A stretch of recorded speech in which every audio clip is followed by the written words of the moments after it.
Zeus getting serious. Here it comes. That move. And Shiva's ready. Come at me. Come at me, bro. What are you going to do? Come on, yo, bring it on, bitch.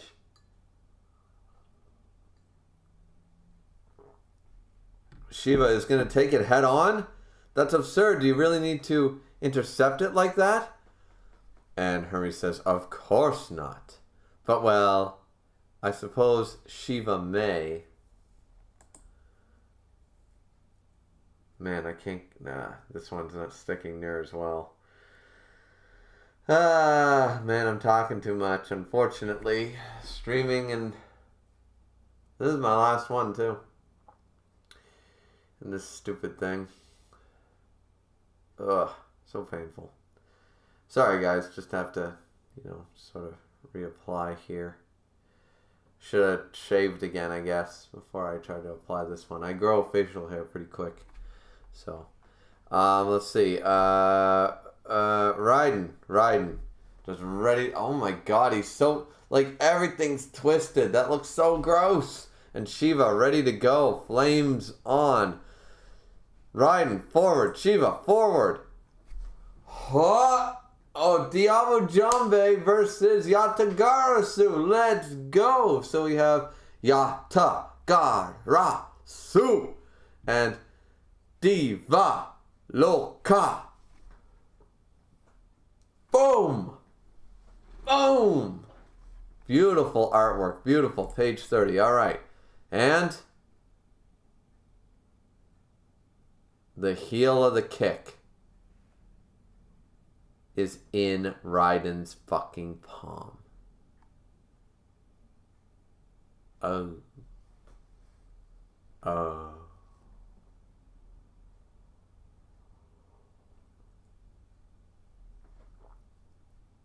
Shiva's foot went in.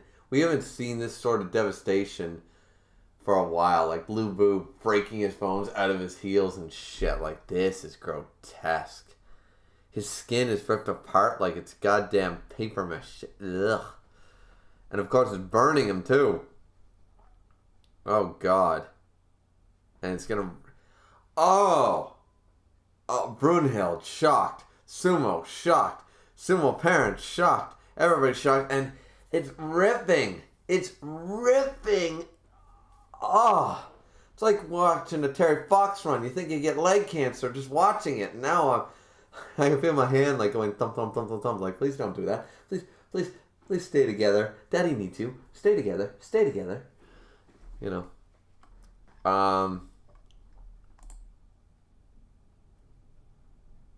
And he kicked his arm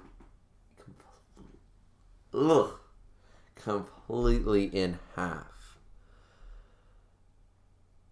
Don't tell me he's gonna fight now with he's like, haha, now I have 4 arms just like you, so... Oh god. So Raiden's arm is completely gone. Raiden grabs it, checks it, it's completely split in half. He's got 1 thumb and 4 fingers on one side. Ugh. Raiden's just looking down at it pretty calm actually.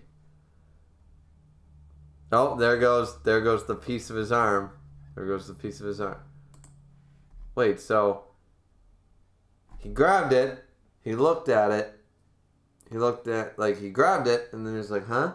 And then he looked at it, and then all of a sudden it fell? It looked like it was pretty well attached there. It looked like, okay, it was ripped off, but it looked like it had some good attachment there. And now all of a sudden it's burnt to a crisp and gone. Was there a delayed effect there?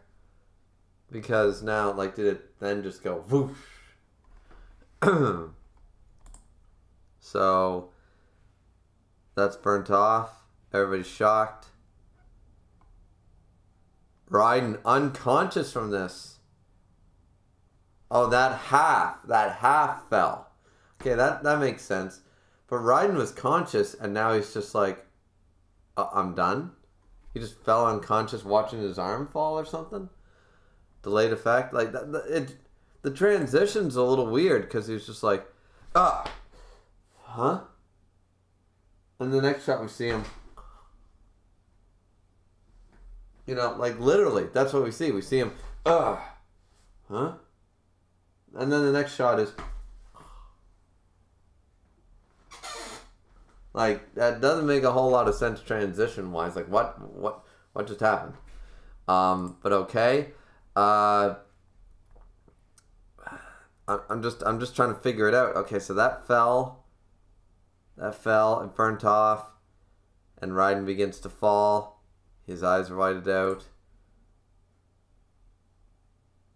Oh, no, Raiden clenching his teeth, slam, even with half an arm, ready to go. Shiva shocked as hell. Well, not shocked. Actually, not shocked. Raiden looks like is he fighting unconsciously now? Because he had that whole unconscious look to his eyes, like, I'm fighting even when unconscious. You know? Shiva just like breathing, just staring him down. Raiden smiles. Okay, so he is conscious. He is... Okay, this...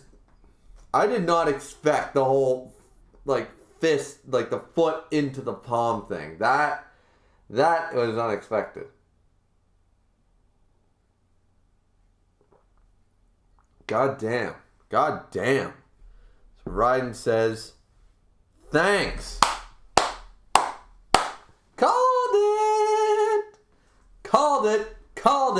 Called it. Thanks. Yeah.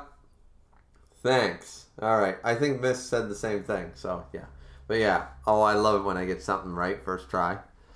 It doesn't happen that often. I make a bunch of predictions and theories, and I'm wrong just as much as I'm right. So, like, my ratio is still like 50-50. I'm still in that 500 club. But, I still like to be like happy when I'm like, yes, got it right on the first try. I didn't have like 4 theories, all about this. I called it from the beginning. I went, this is Shiva's win. So let's see. The fight's technically not over, but I'm not a doctor, but I don't like Raiden's chances. Thanks. It was because of you that I was able to do sumo to my heart's content. Is this not what I basically said at the beginning of the stream? Holds out his arm and says, I gave it everything I had without a trace of regret. Smiling, he holds his arm out. And Shiva, shocked as hell. And he calls on the Volan, Thrud. Thrud looks there, not very happy.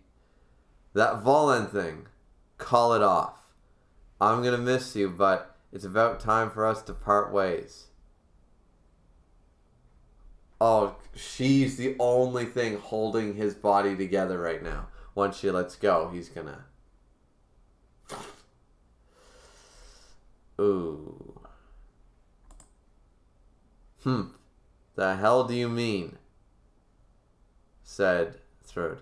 I swore to myself a long time ago, and she's hugging him, that once I fell in love with a man, I'd stay with him for the rest of my life. And Raiden, shocked, and holds her hand. Damn, how much better a lady can I get than you? And Thrud is just happy to be there.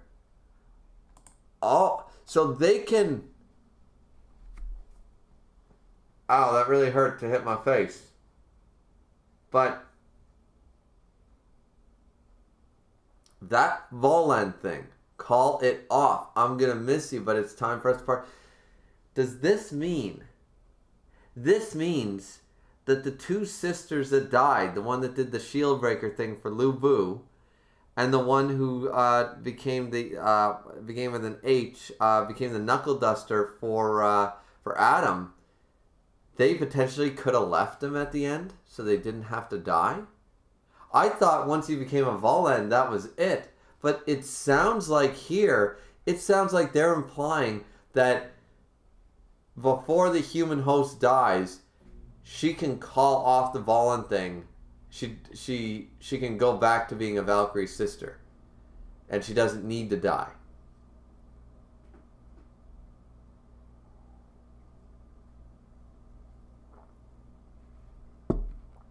So, if that's the case,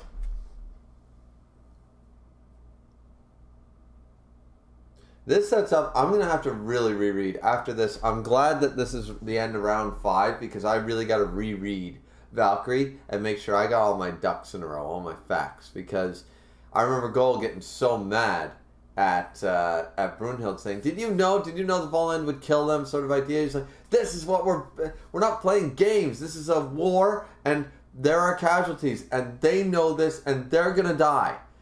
They know it, you know? So, if this implies that they can leave, unless the human like Raiden needs to tell them, there's so many questions here. I have so many questions. But this implies that the Volends the two Valkyrie didn't have to die, is what I'm taking away from this. I could be wrong, but the way I'm taking this is that they fought to the bitter end with Lu Bu and Adam, and that... Okay, these Valkyrie sisters, they're here for the long game. They know we need to fight to the bitter end, you know, to win this war. And then, bottom of page 36. Sister Thrud, says Gul. Brunhild looks on. It's been a pleasure, says Raiden. Shiva closes his eyes and says, you're one hell of a guy. Another one to learn... Another god to learn respect of humans. Zeus learned it, and Thor slowly started to learn it, and now Shiva has learned it through these fights. It's a small victory, but here we go. Raiden's ready. Shiva's gonna slice. You stood firm on your feet.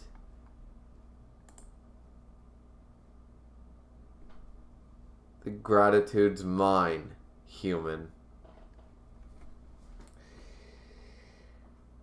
Okay, did he have to decapitate him?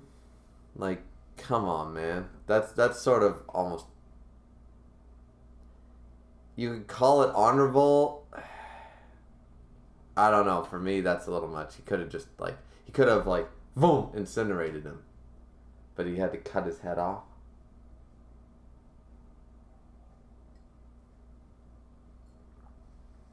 That's pretty gruesome, man.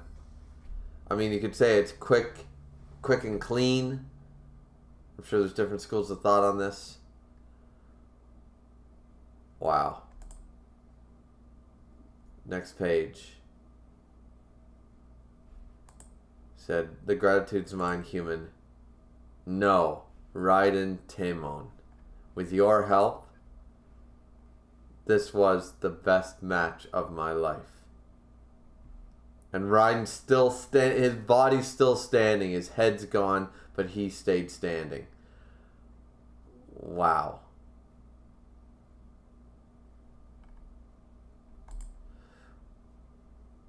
And now everything's cracking and breaking away. His face, his body, everything. And through it as well is slowly breaking away. The winner of Ragnarok Round 5 is Shiva. Shiva versus Raiden Temon. Match length, 11 minutes, 16 seconds. Or is that 11 hours, 16 minutes? I have no idea. Finishing move, Devaloka, winner, Shiva. And that's the last page. Wow. Okay. There is a lot implied there at the end of that fight. I did not expect that. Not only did we learn that they could converse once they became a Volund, that they can converse with their host, now it's implied that they can leave, part ways. Wow. Okay. So let's jump back into the chat here and see what people are saying now that the fight's over. That's round 5, guys. Round 5. And once again, from a writing standpoint, it didn't make sense for Raiden to win. I wanted Raiden to win, but if you had 3 wins in humanity's court, there would be no fucking way the next win could be for humanity. Now you can have either, but with the gods taking this victory, now you can have either, because now you have 3 gods and 2 human victories. It's 3-2 now. Now, and you've had 2 human wins in a row, and now you have a god win, and now the next fight could go either way. So that's really good.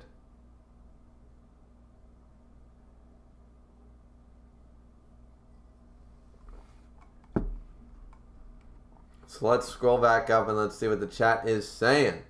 Wow! Oh wow! I got a lot to go through. Let's see. Miss Content says, I think Hades may also show up when Anubis fights, considering they work in the same department with the Pantheons all existing. That's very true. That's very possible. MC just said, there's the page. I know which page you're talking about. Miss Content said, love this spread. Love when they do stuff like this. Well, the dance is a big thing for him too, so I guess the author chose the one that would make him the least broken. I mean, that's true too. The dance thing was cool. Once again, I mean, I like Shiva a little more than I did, but once again, none of this tells me that Shiva would have been against Adam. Dragon's Rage says, I like it when authors change their art style to do unique panels. Isn't that fun? That is so cool. Ironheart says, yeah. This content says, yeah, making that more obvious would have been nice. I think so. Yeah, when you're talking about like the moves, they could have just said that, and the ultimate form, the 4th and final move, potentially Raiden's most devastating is Teppo, and then Yatagarasu, right? Then we would have known. It's implied now. Now we know, but I was waiting, so I'm just like, yeah. Dragon said, maybe if Raiden would do the other forbidden moves, he could beat Shiva. You never know. Ironheart says, I think those moves affected his body too much. They did. They absolutely did, but that's what I'm saying. Like, they should have implied that it was the strongest. They did imply it broke apart his body, but he still attempted to use the Yatagarasu again. So, what would be the harm? Ironheart, he's going to die either way. Either his body gives out or he dies. I mean, so it was perfectly fine. Ironheart said he did one, then started bleeding all over. Brutal kick. Yep, absolutely. Dragon's Rage says, I feel like having a foot in your hand would hurt a lot. Holy shit, would that hurt. That was devastating. I did not expect that. It was so cool, so unique. I didn't expect to see the foot in the arm, in the forearm, and then split it up. That was gruesome. It was really cool, though.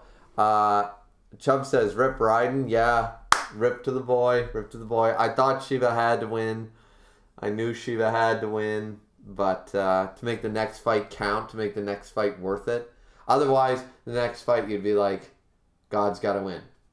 The gods have to win the next fight. No matter what the matchup was, you knew the gods were going to win. Now, it's 50-50 again. It's anybody's game.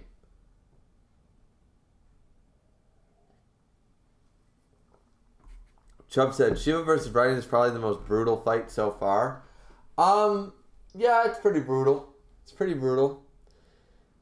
Yeah, it really is. This content says you can see Shiva's toes under his skin. I know, isn't it creepy? This is probably the most gruesome thing we've done since Lubu breaking his legs. Yeah, the breaking of the legs thing still sticks out in my mind as like the gruesome thing we've seen. One of the nastiest injuries I've seen in manga. Oh yeah, it was unique and brutal. MC Dude says, yeah, this fight takes it for violence. Absolutely. Dragon's Rage says, Raiden, you still have the other hand and the other forbidden moves. You could still just use them. Just saying.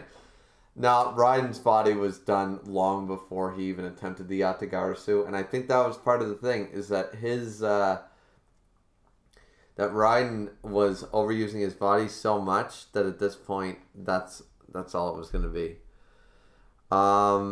Ironheart said, Raiden probably knows he's done now. Yeah, he knew. MC Dude said, well, I like the fight overall. Glad it came around despite being slow to start. It was one of the...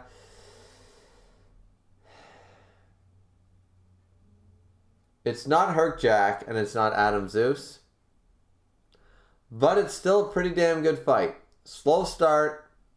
Not the best fight. But definitely a damn good fight. Damn good fight. And the ending was really fantastic. Ironheart said, binge reading the fight is the way better. I'm sure it is. It's just like when you read Whole Cake Island in One Piece. Binge read that shit because it was painful to get through, almost as painful as Dressrosa. Dragon said, "Rip Raiden, Rip Raiden, Rip Raiden."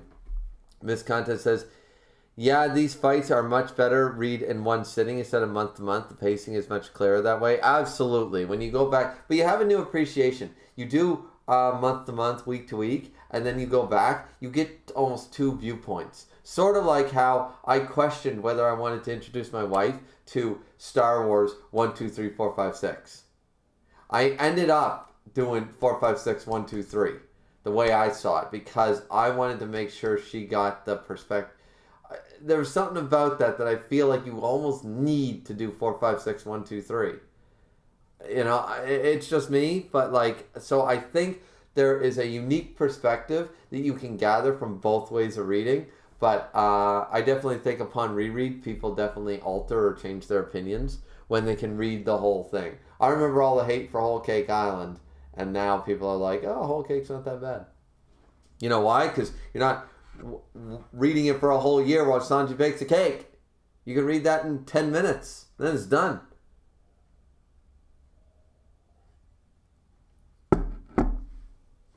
Let's see. Ironheart says, "It's going to be interesting if Buddha has an interaction with Shiva now. That will be interesting."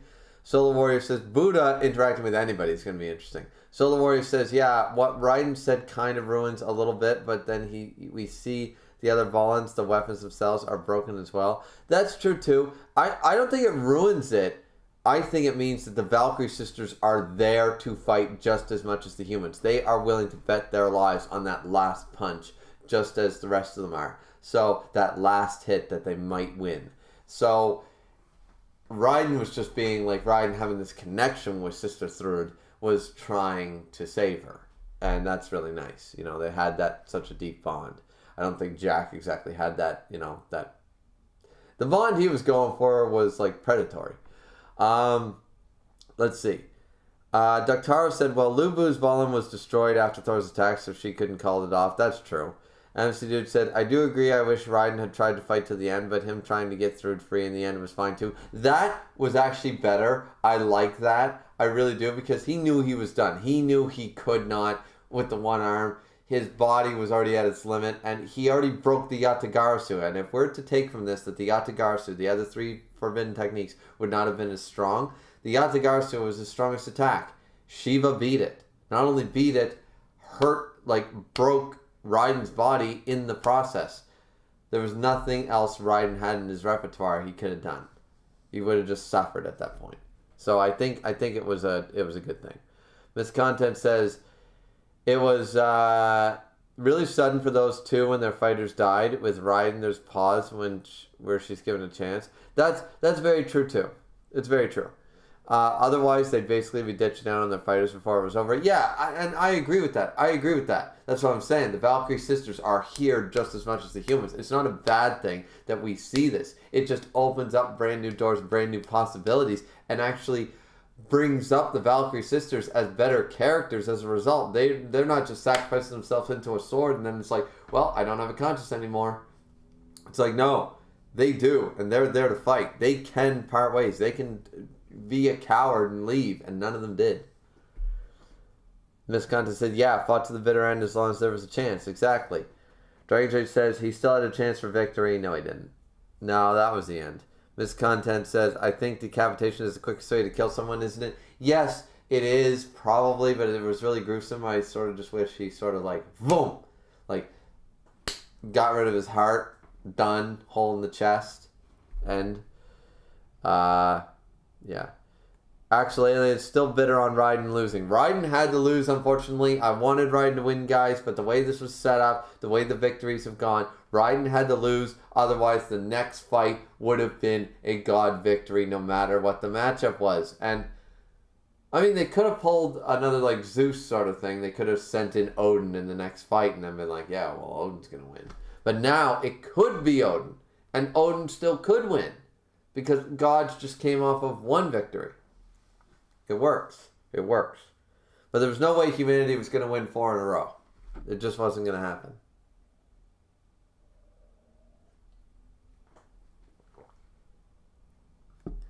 Dragon Rage says, you and me both. MC Dude says, interesting. I feel like I stand him the hardest here, and I'm not bitter about it. I'm not bitter about it either, though I didn't stand him for a super long amount of time.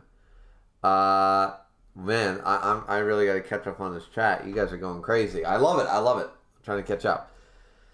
My mouth hurts. MC Dude said, really feel bad for his parents in the stands. Miscontent seems Raiden got a mix of the Lubu and Adam treatment for his death. Yeah, he did. Big feels in the same vein as the Adam fights in MC Dude. Absolutely. Tenryo says Shiva redeemed himself. I mean, Shiva's still not the best, and he still would have lost to Adam, but Shiva's not as bad. I mean, he's okay. Ironheart said match length is 11:16, means the... I didn't catch that. Means the 1,116 Hindu gods.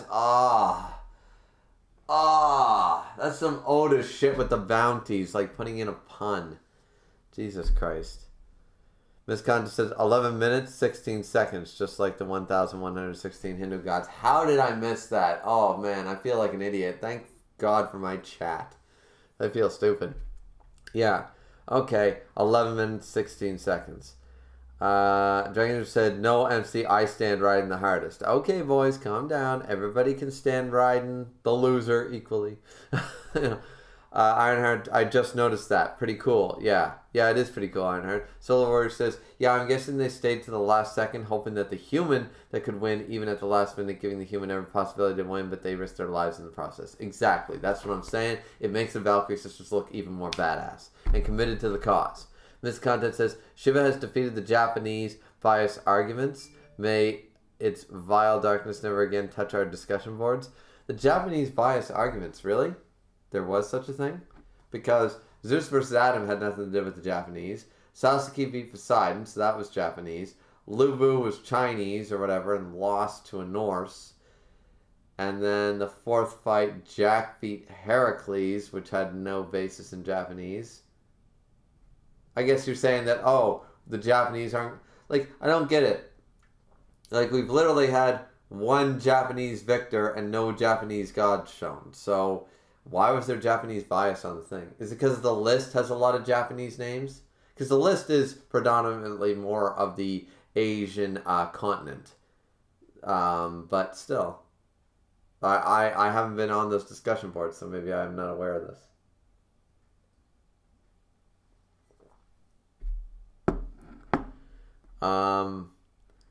Dragon Trade said a draw would have also made sense. Not at this fight. Herc versus Jack was the only draw that made sense. The other ones don't make sense. Miss Content says, draw feels like a cop-out, especially this early. That's what I'm saying. If there was going to be a draw this early, it was Herc versus Jack. And then one of them gives up, like Herc says, I renounce, may humanity victor, and walked away or something. That would have made sense. I talked about that way too much during those fights. You can go check that out. But I had multiple ways where a draw would have worked, but wouldn't have been an official draw, but would have been a draw where both combatants live. Yeah, they're not going to have a draw this early. Raiden, lucky Shiva didn't use his stick.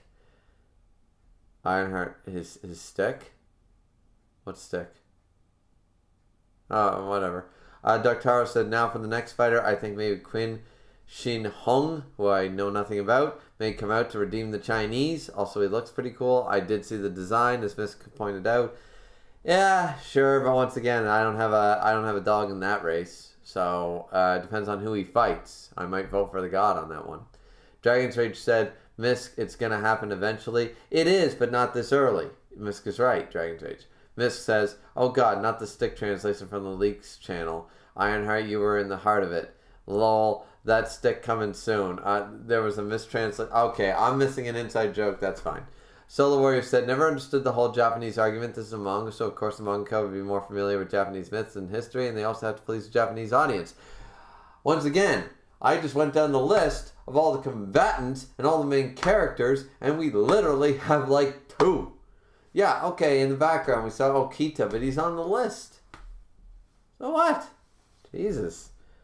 Like literally 1 Japanese fighter so far. 5 rounds, 1 Japanese. 1. Jesus. How is there Japanese bias? Ironheart said when we get part 2.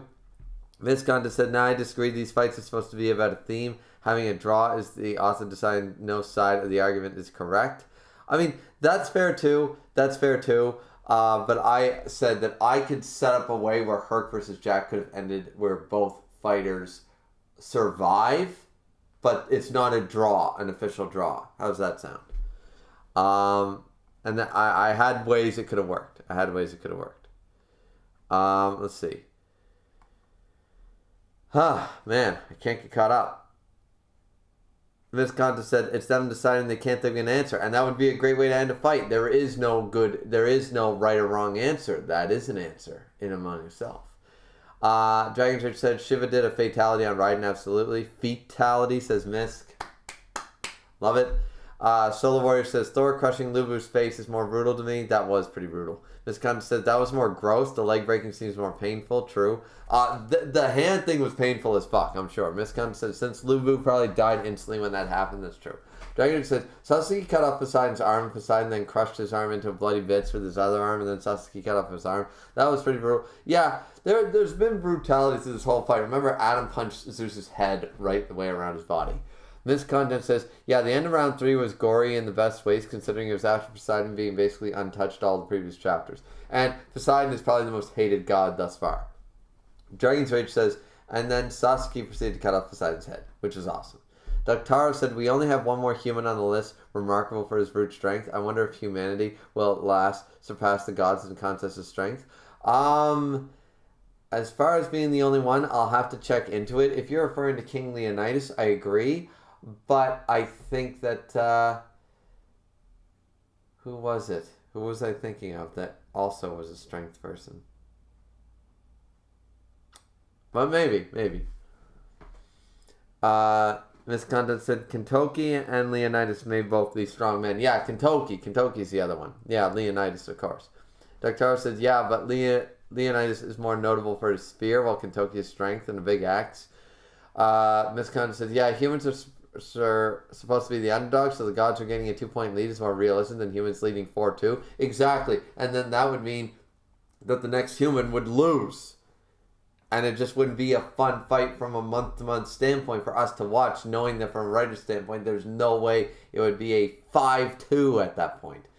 Really? You think the end of round 6 would be 5-2 humanity? No fucking way. And then you have to bring the gods back up. So every fight, everyone's going to be like the gods.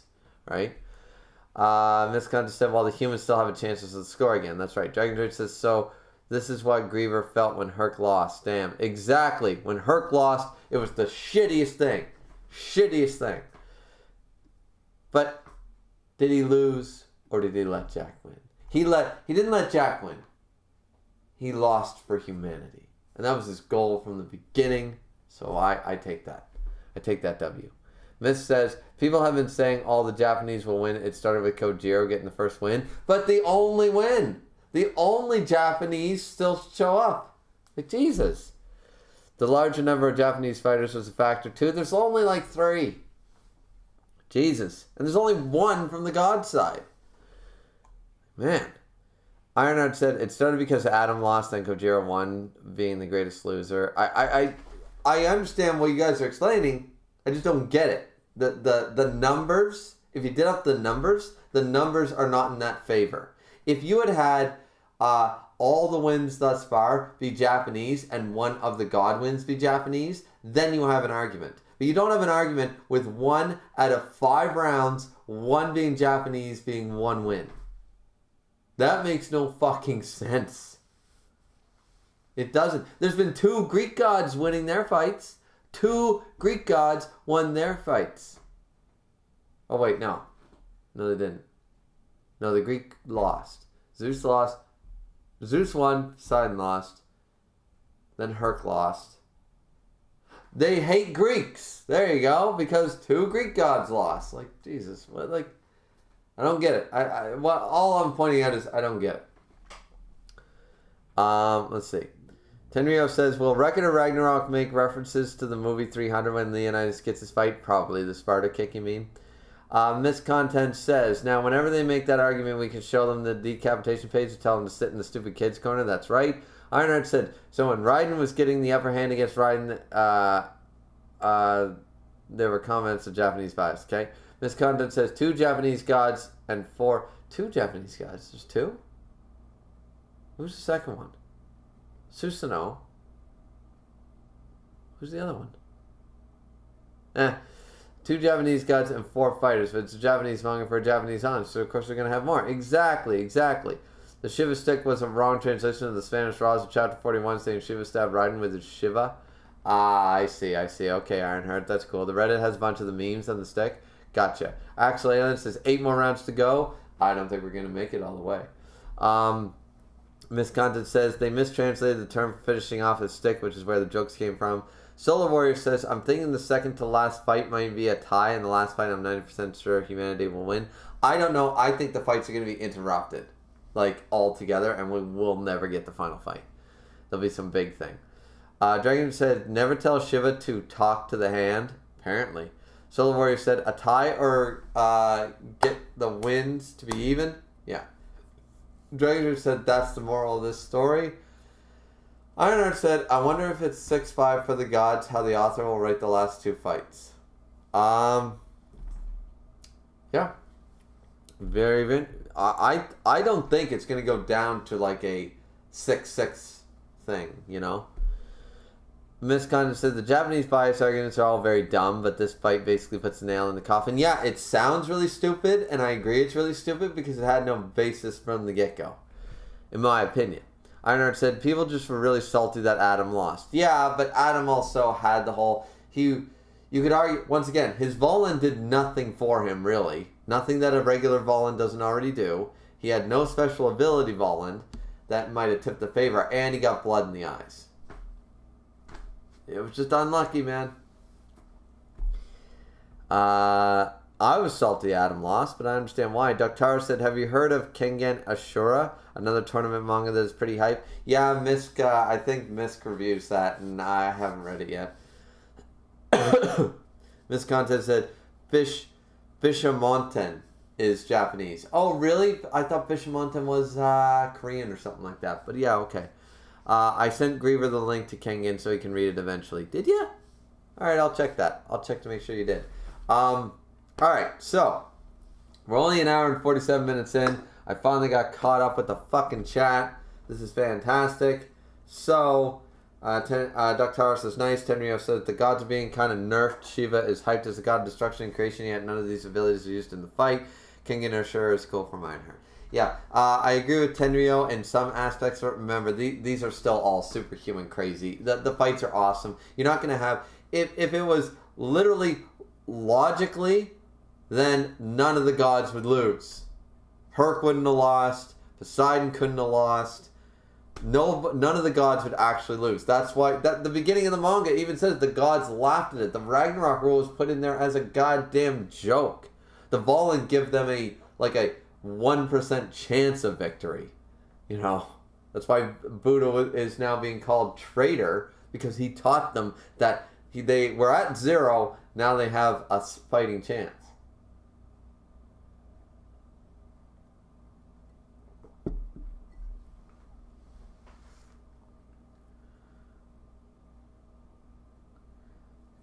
Actual Alien says, I'm predicting the final round will be Leonidas versus Odin. That would be amazing. I'm still thinking they're going to pinch hit in King Arthur or Alexander the Great for somebody. That's what I think. Because how do they not have either Alexander the Great or King fucking motherfucking Arthur? How? That's ridiculous. Substitute that sniper dude or the Quinn Jong-un person, whatever. Viscon says Visha is a Japanese Buddhist deity. Oh, I didn't know. I follow Shintoism somewhat. I've got a couple. I follow Bushido. If you guys are interested, I don't really hold to any religion really, but I've never been on death's door in a war, so maybe I would pray to God when I was dying. But like a lot of people say. But no, I follow Bushido because there's no requirements other than to be an honorable, good, and loyal person. Be trustworthy. Be loyal. Be an honest working man. Hardworking, compassionate, courageous. That's all Bushido asks you. The way of the sword, the way of the samurai. It's very simple, and nobody's holding you accountable. If you drink too much, if you smoke too much, if you anything like that. It's all about, and it's not about going to church. It's not about praying. It's not about anything like that. It's just about trying to be a good person, trying to be a better person. And so it's very simplistic for me. So if somebody ever asked, that's what I follow. But yeah, as a result, I've studied a lot of Shintoism stuff, not so much the Buddhist teachings. Keisha Prime said, my money is on the chat in the round 6 for the chat versus Griever, it kicking his ass. Fuck you, Keishan. But yeah, you know what? The chat probably will kick my ass. They usually win. Numbers, this is why I lose. Superior numbers.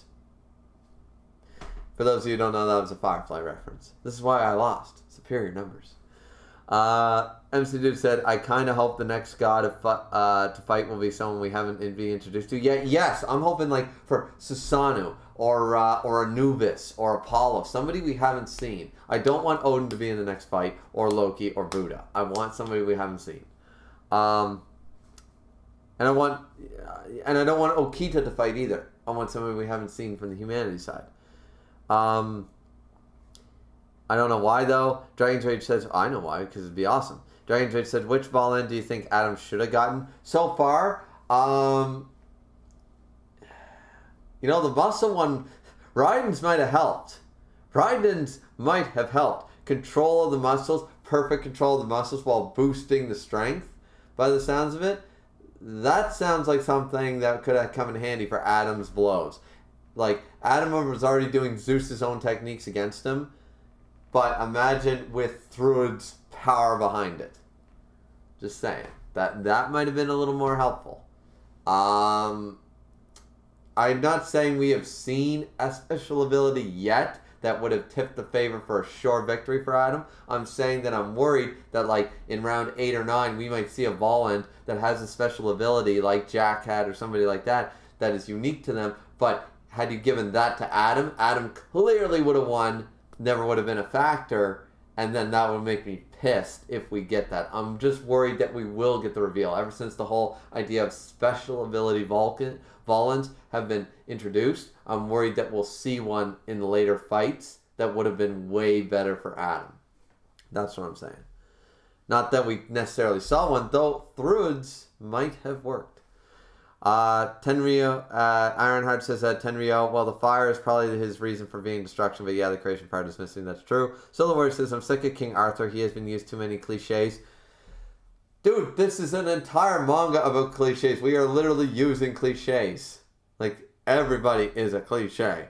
Sasuke, Zeus, Poseidon, Thor, God, Heracles.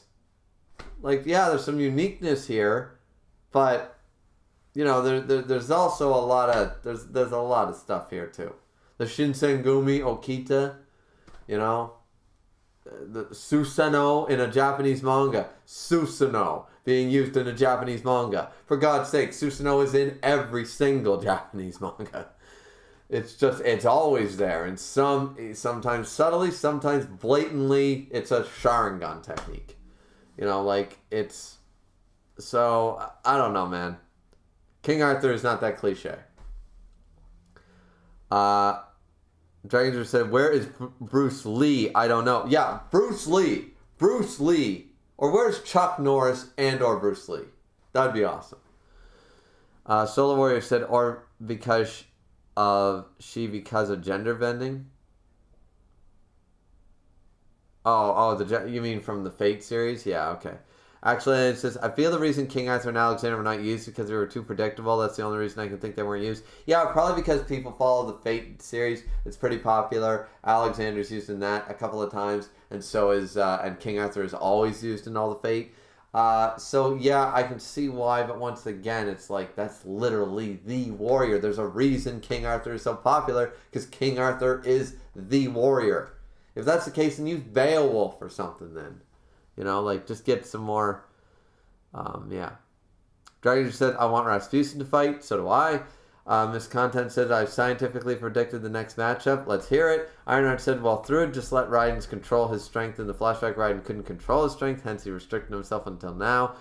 Yeah, but, I'm just saying, it seemed a little different. They full control of the muscles, maybe stronger punches. Tenryo says, Rasputin from the Anastasia movie will be one of the fighters. Rasputin is awesome. End of story. Dr. said, I don't think Gier has stopped to consider that eventually it's gonna be her turn. So I'm interested in how she's gonna come out when the moment plays, and I think she's gonna pair up with Okita. That's who I think is gonna pair up with her. I want Rasputin to fight next as Dragon Rage. That would be really cool. I'm gonna take a leak, guys, and then we'll see if we decide to continue the stream.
Okay, I'm back.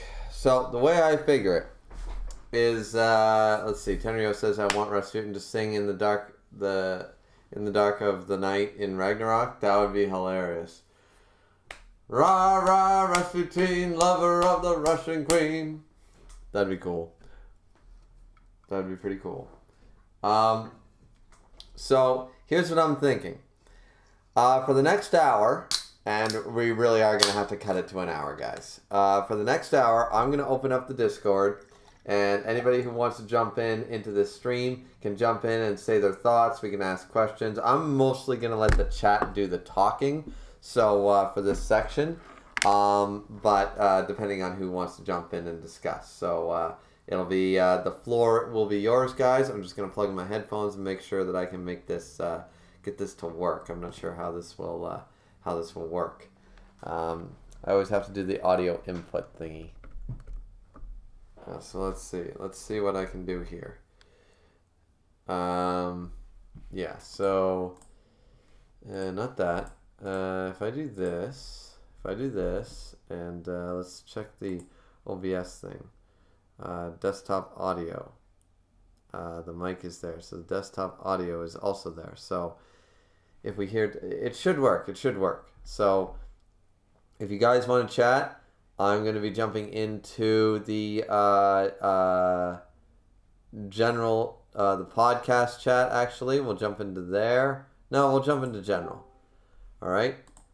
So we're going to jump into general, and I'm already in here. And hopefully this works. If somebody could check audio, that'd be great. And anybody who wants to jump in and chat for the next, if we don't get nobody in about the next 20 minutes or so, then we'll just end the stream. But Misk brought up that maybe can we do a discussion thing afterwards? And we absolutely can. So you guys are more than willing, more than invited to jump in. Anybody?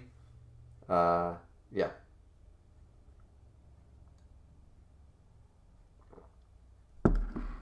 I've done this before. It was pretty successful last time. So, thought it was a good idea.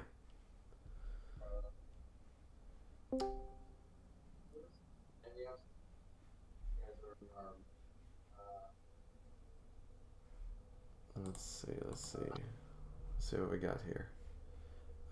So for the next little bit, if I get some people in here, guys, I'm going to probably not talk about the chat too much. I'll read the chat at the end of the stream. So let's see. Let's see what goes on. Oh, we got Tenryo seems to be in here along with Miss Content. What is up, guys? Hi, how are you? Everything's fine. Awesome, awesome. So, what did you guys? We'll go in order. So, my name's first. So, I mean, we already heard my thoughts. So, fuck me. Let's hear Miss Content's thoughts on this fight, and then we'll go and we'll hear Tenryo's thoughts on this fight. What did you guys think of round 5? So overall, pretty good. I don't think its positioning changed from like these last few chapters. It didn't. It improved my opinion of the fight overall. I think much better with these last few chapters. It seems like the ends of these fights are always the best parts. Mm-hmm. But it didn't have anything super crazy that put it over like Adam versus Zeus or something like that. But overall, it was pretty solid. I think the biggest problem for the fight was pacing, mostly month to month pacing. The Buddha and Loki side plot, while very interesting, did mess up the pacing a lot because you basically had several months where nothing really happened in the fight, and it was mostly all the side plot going on there. So it really bogged down the pacing. And the combat in the first half was not super interesting. It was mostly just them punching each other. But after we get the Shiva backstory, Shiva starts doing his dance of destruction. And that's when things really start heating up, if you'll forgive the pun. Mm-hmm. Um, and basically from there, it becomes really good. Overall, pretty solid fight, and I quite like the ending of it. I am, um, even if I liked Shiva more. I just thought he was cooler. I know we seem to have different tastes in characters. I don't know what it is, but I like Shiva. I think he's cool. I like his design. And if you go all the way back to chapter 1, he was one of the big gods advocating for getting rid of humanity. And like with all of the gods who've won their rounds, he's gotten a new respect for mankind. So I am interested in seeing his development. I am glad that he's sticking around in the story because I think there were more opportunities for character development with him than we had with Raiden. So hopefully we'll be seeing more stuff with that from Shiva in the future. Definitely, definitely. I just have to say on that point that I agree with the pacing stuff, as you said, as though the sideline stuff is extremely interesting, but unfortunately, it really did bog down the pacing a bit. But yeah, no, definitely great thoughts. I agree with most of that. So let's hear with Tenryo. What did you think of round 5? What are your thoughts? Honestly, I'm overall pretty satisfied with the fight, especially because of several different things that were established in this fight. For example, I don't think you guys realize this. This is the first time we get to see a whole culture reacting to the fact that they found out that their god is actually existent. For example, the Indian people, we actually see them reacting to Shiva's actually confirmed existence, and I'm like, holy shit, we've actually never seen that before. I wish we could actually get to see more of that. For example, the Greeks maybe realizing that Zeus and Heracles and Poseidon are all real. So I thought that was actually a really nice touch to the overall fight or the introduction and build up. And I also really liked how this is the second hand-to-hand combat focused fight we've got ever since Adam versus Zeus. So I also thought that that was actually really neat. And yeah, like Misk said, Shiva actually has had some character development here, especially because you're right, Griever, in that Shiva was actually like a butt monkey for most of the manga. Everybody's making fun of him in some way, shape, or form. Zeus didn't let him get his first fight. So it was really great to see Shiva actually getting to see what he's made of. And like Misk said, once again, Shiva advocated for the destruction of humanity and he mocked them. He didn't care anything about them. But we actually get to see him growing some respect for Raiden, who was just thankful that I actually got to test out all of my abilities on you. And for that, I'm grateful. Even if this costs humanity, even if humanity is destroyed, I'm glad I got to witness this opportunity against you. And he actually thanked him back. He was like, "No, thank you, Raiden." So honestly, I thought that the fight was overall very good. Maybe not the best fight, I can agree with that. But honestly, no fight in Ragnarok is bad. So this is just another great fight in the series. And I'm glad it's doing some character stuff for Shiva, who's already been established since the first chapter. So I really don't have much complaints. It was brutal, it was manly, it was physical. So and also because of the world building that we get to see that the Valkyries can actually still choose to either stay in the fight or just depart and just leave the humans alone. But they don't. They can choose to not do that. So it does test out the resolve of the Valkyries to save humanity.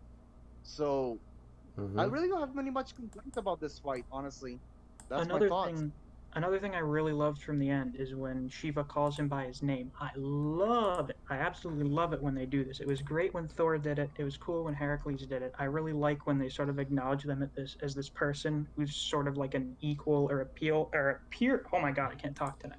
As a peer to them, instead of like this lower life form. It's like, oh, human. Instead, they're acknowledging them as like a person. It's a very cool showing of respect and character development in the fight.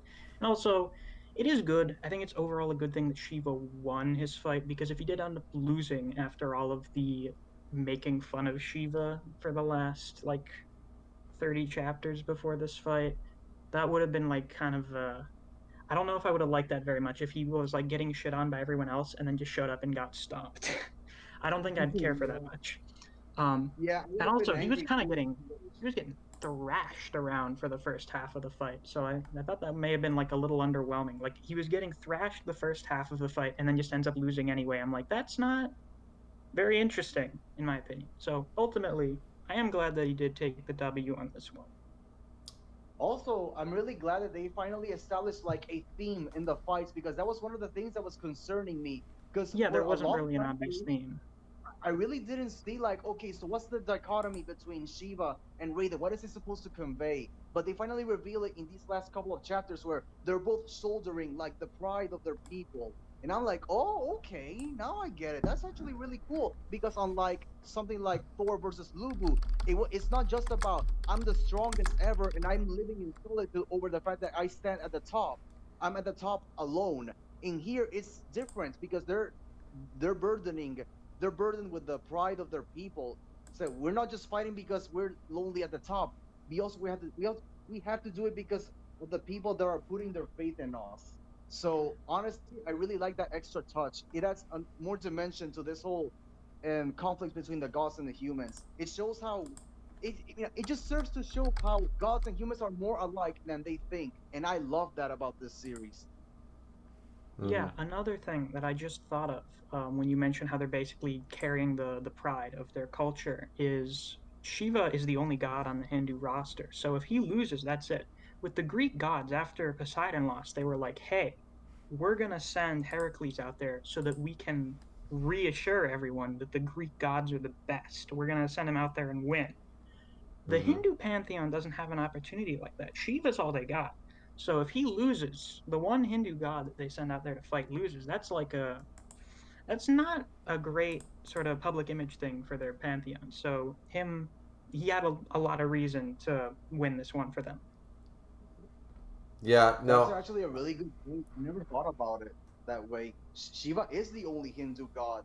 Holy crap. Yeah, it's probably going to be the same for Well, Anubis, unless he yeah, doesn't I, care, I which I was think about he to probably say, won't. like, we really have, there is a limited number of gods on each side. You know what I mean? Like at the most, each each mythology gets themselves about two, 1 to 2. Some of them get 3. The more popular ones, like the Norse and the Greek, get 3 apiece. You know, and that's fine, or 4 in the Greek's case.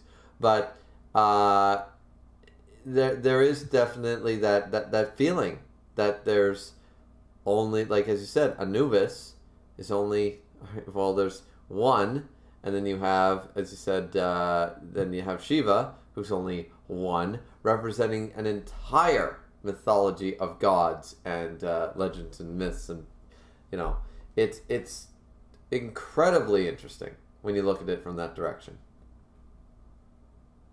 That is honestly an excellent point, Misk, honestly. Mm-hmm. Mm-hmm. Yeah, this is why my reviews are so long. I do like 20-minute quote unquote reviews for like everything I cover because I usually have a lot of stuff to say Dude, about it. your reviews are so freaking short compared to mine. Have you not seen the timestamps of everything I do? My Are you time. talking your streams or wait, let me check all your reviews because normally your Shuumatsu reviews are about like 15 to 20 minutes. I try to keep them to 15 to 20 minutes. Some of my One Piece reviews are like 30 minutes long. Like it's not just Shuumatsu, but some of the Oh shit! Holy shit! You do like hour-long reviews for One Piece. What the fuck? Yeah, sometimes I go nuts because I want to always see the thing about Shuumatsu. Like right now, when we're doing a stream, of course you're doing reactions and stuff, but you can easily sum up like the first, like in most Shuumatsu chapters, you can sum up the first about 10 pages out of a 40-page chapter of they fight. At the end of the day, you can be like, wow, it was really cool. They attacked, they did this, fist, fist, fist. But at the end of the day, they fight. Shiva did Diablo Jambe and pulled a gear second, or Raiden did a force palm, and it was really epic. There, I've just summed up about 15 pages of this chapter.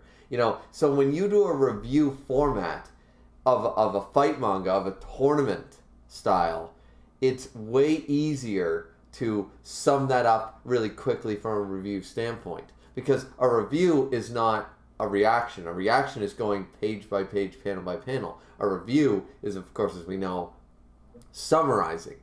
But with things like One Piece or Hunter x Hunter or anything like that, has so much dialogue and so much depth and so many years, every single background panel, every single line of dialogue is like a whole new open world to 900 different theories that you sort of have to go through. Shuumatsu no Valkyrie, though fantastic, is still in its infancy with only having 40 monthly chapters. Call it 100 weekly. So we're at chapter 100, roughly, right? It's still only 100 chapters so far. So there's not as much, for some chapters, not all. I think I had some reviews that went into like the 30, 40-minute range. But that's just the way I look at it. Certain mangas, you have to really delve into all the mythos of over the last 10, 20 years. Where with Shuumatsu, it's at the end of the day, they fight. And you can, Yeah. Yeah, I was looking at some of my old reviews and those long, like, fight review videos that I did. And I really don't like them, looking back at them, because it's basically just me describing everything that happens and only occasionally doing like some sort of deep analysis. I much prefer the way I do them now. I may end up redoing those fight review videos at some point. Like they were the first videos I did on my channel. The quality of the images is god awful for some reason. I don't know why. The image processing for the program I used was just really shitty then for some reason and has no problems now. And I sound completely lifeless in most of them, but I seem to have fixed that now. Um, Speaking of discussion, I mentioned in the chat that I have my scientific process for figuring out who the next fighter is. Do you want me to go into that?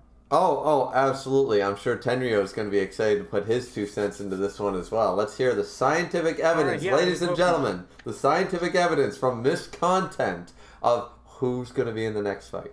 Let's go.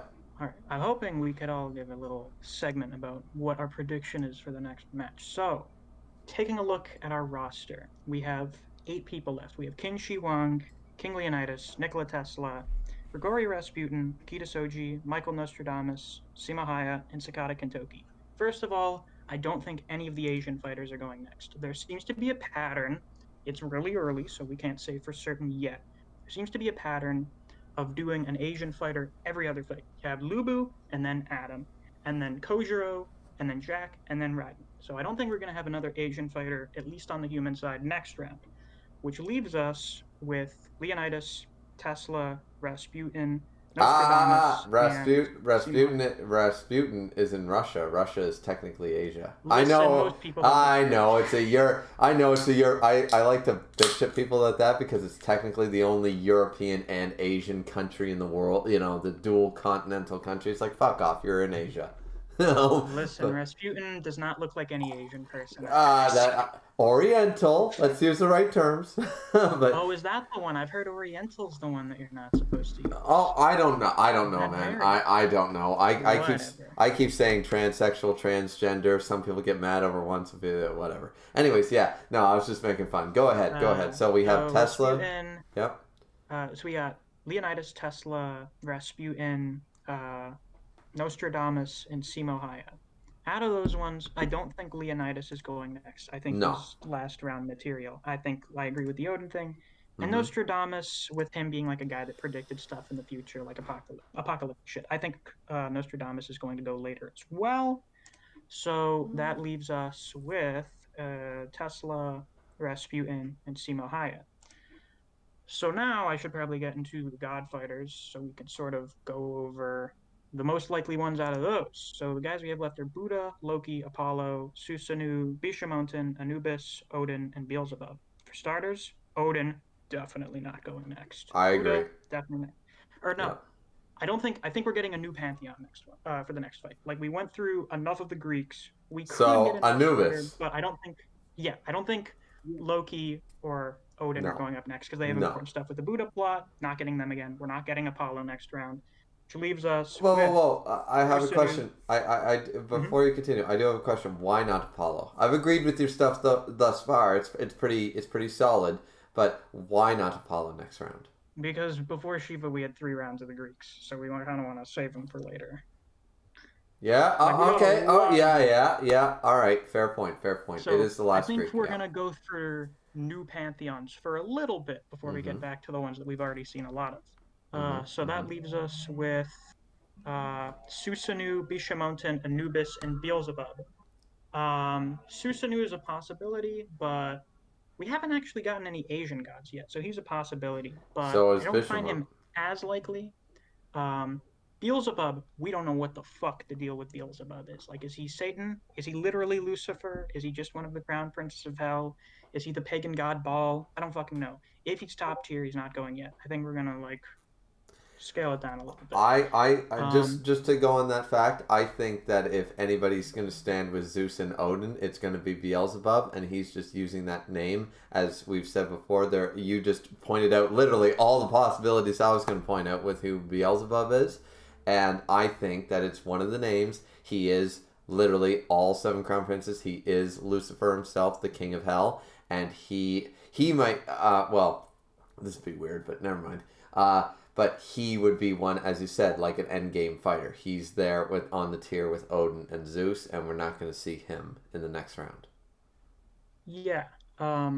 Yeah. Whatever the hell the deal with him is. If he's not actually Lucifer, I think Zeus, Odin, and Buddha are top 3 gods. Right, I If he agree. is literally Lucifer, Beelzebub could be top 3, but I mean Buddha is like kind of strong, like all the universes in my palm shit. So even then, Mm-hmm. Beelzebub may only be top 4. Mm-hmm. So I find it less likely Beelzebub's going up next, especially because I think he's going to fight Kentoki, with Kentoki being like a revered hero and a demon slayer, and he's Japanese. So I don't think Beelzebub's going next. Susanoo, I genuinely have no fucking idea who Susanoo will fight. I have no fucking idea. And I think Bishamonten, although only showing up for a little bit now, I do think Bishamonten will be important to the Buddha Odin side plot thing. I think he's the guy that's like looking into this stuff, especially since him and the 7 lucky gods are like the, I don't know what you want to call them, like law keepers or whatever. Like whenever Yeah. the gods are running afoul of the law, Bishamonten and his 6 buddies show up and they're like, "Hey, you better quit that shit." So I Mm-hmm. think he's going to be important, and we're going to save him for later. Honestly, the gods whose designs have been revealed early, I think we're going to save them for later so that we don't have to wait years to see what they look like. Um, but anyway, eliminating all of those, we're basically left with Anubis, pretty much. Yeah, yeah, we are. And But out of all those, I hope I'm not boring you. I've kind of no, gone no, on a no, no, too big of a no. tangent. But No, you're not. I will just make the argument that you make an excellent point to say that that a new pantheon, we've narrowed it down. It's got to be Anubis. But you could also make the argument that we just saw the only other single pantheon in the list in the Shiva fight. Do you really want to have your only other single one following that right after, and then for the rest of it, it's Greek and Japanese? You know, and Norse. I mean, You we could know, do Japanese early. We could have Susanoo go next. Maybe. yeah. I don't know how strong I Susanoo think is going it's to be. I going don't to know be. how important he is. Yeah, and you know what I actually also think? I think it's going to be Susanoo versus Okita, because we haven't seen as far as I know, if I'm remembering correctly, we haven't seen like a European versus a European god. You know what I mean? Yeah, we haven't seen that. I personally don't think they're going to do that. They could, but I think part of the appeal is just seeing gods fighting people of different cultures. That's like kind of a unique thing. Like seeing a Japanese swordsman fight a mythical Japanese figure is not super unique. There are like probably plenty of other Not things you at could see that all. in. It'd be like for me, it'd be like if Leonidas fought Apollo. It just wouldn't be that interesting because like I can play God of War if I Mm. want to see a Spartan fight the Greek gods. True. No, Um, I'm not denying it. I'm just saying that I think it would turn a lot of heads. Once again, as I constantly talk about in a lot of my streams, I'm like, from a writing standpoint, as I said for now 2 streams, Shiva has to win this fight. Because from a writing standpoint, it makes no sense. Not that you can't break the writing rules of manga and storytelling, but it's most people don't break those fundamental rules of how to build tension, build hype, build, because you would not have had an exciting next fight. There was no yeah, way it was going to be 5-2 on humanity's side. So the next fight yeah, no had way, or Raiden won. 4-2. No, what I'm saying is Wait, what? No? had Raiden won, then the next fight would have had to have gone to the gods, right? Because there's Yeah. no way that the gods would go into a fight 4-2 and then it'd be 5-2 in round 6. So what I'm saying is by Raiden winning, it would have set up a definite god win. Because there's no Yeah, way they that would was have my gone motivation. 5-2. Yeah. So that's what I'm saying. They weren't going to do it 5-2. The only way to break the tension is to make sure that Shiva wins. So, Yeah.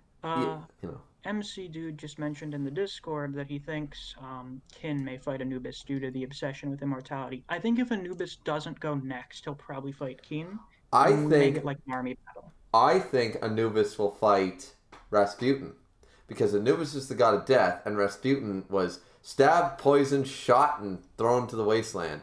The dude That's does. another possibility. He basically they might play on the whole Philosopher's Stone, the elixir of life thing with Rasputin. They might do a whole tangent thing. Yeah, I I was do thinking think that. Rasputin is one of the likely candidates. Though I do have another person I could maybe see Rasputin fight. So Mm, I don't think Tesla has like nothing to do with Anubis. He's not going to fight Anubis. no. I mean, if Anubis doesn't go next, I think he'll fight Keen because of the immortality thing. And if Anubis is like summoning an army of the dead, which would be weird because everyone there's already dead, but regardless, Mm-hmm. he'll have like an army battle with Keen's Terracotta Warriors, which would be cool. Um, so Tesla has fuck all to do with Anubis, so not him. So the two people we have left to fight Anubis are Simo Haya and Grigori Rasputin. You just gave your reasons for Rasputin fighting him. I mean, he's immortal. So basically, you have like the god of death fighting a guy who can't die. That's interesting. But I have an alternative possibility that leads to a more interesting sort of thematic messaging thing. Okay. And that's him fighting Simo Haya, the White Death.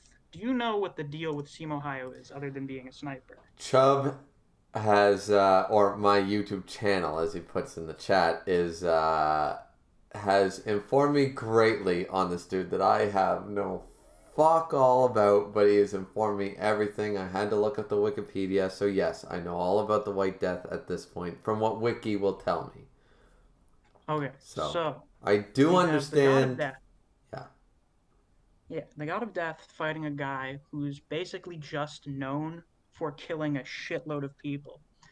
And since Anubis's job as like the god of not the god of the but the god of the death, he's like the judge of the dead. When you go to the Egyptian afterlife, they like weigh your heart on a scale to Mm-hmm. see whether or not you were a good person in life. Yep. With a And feather. I With a think feather.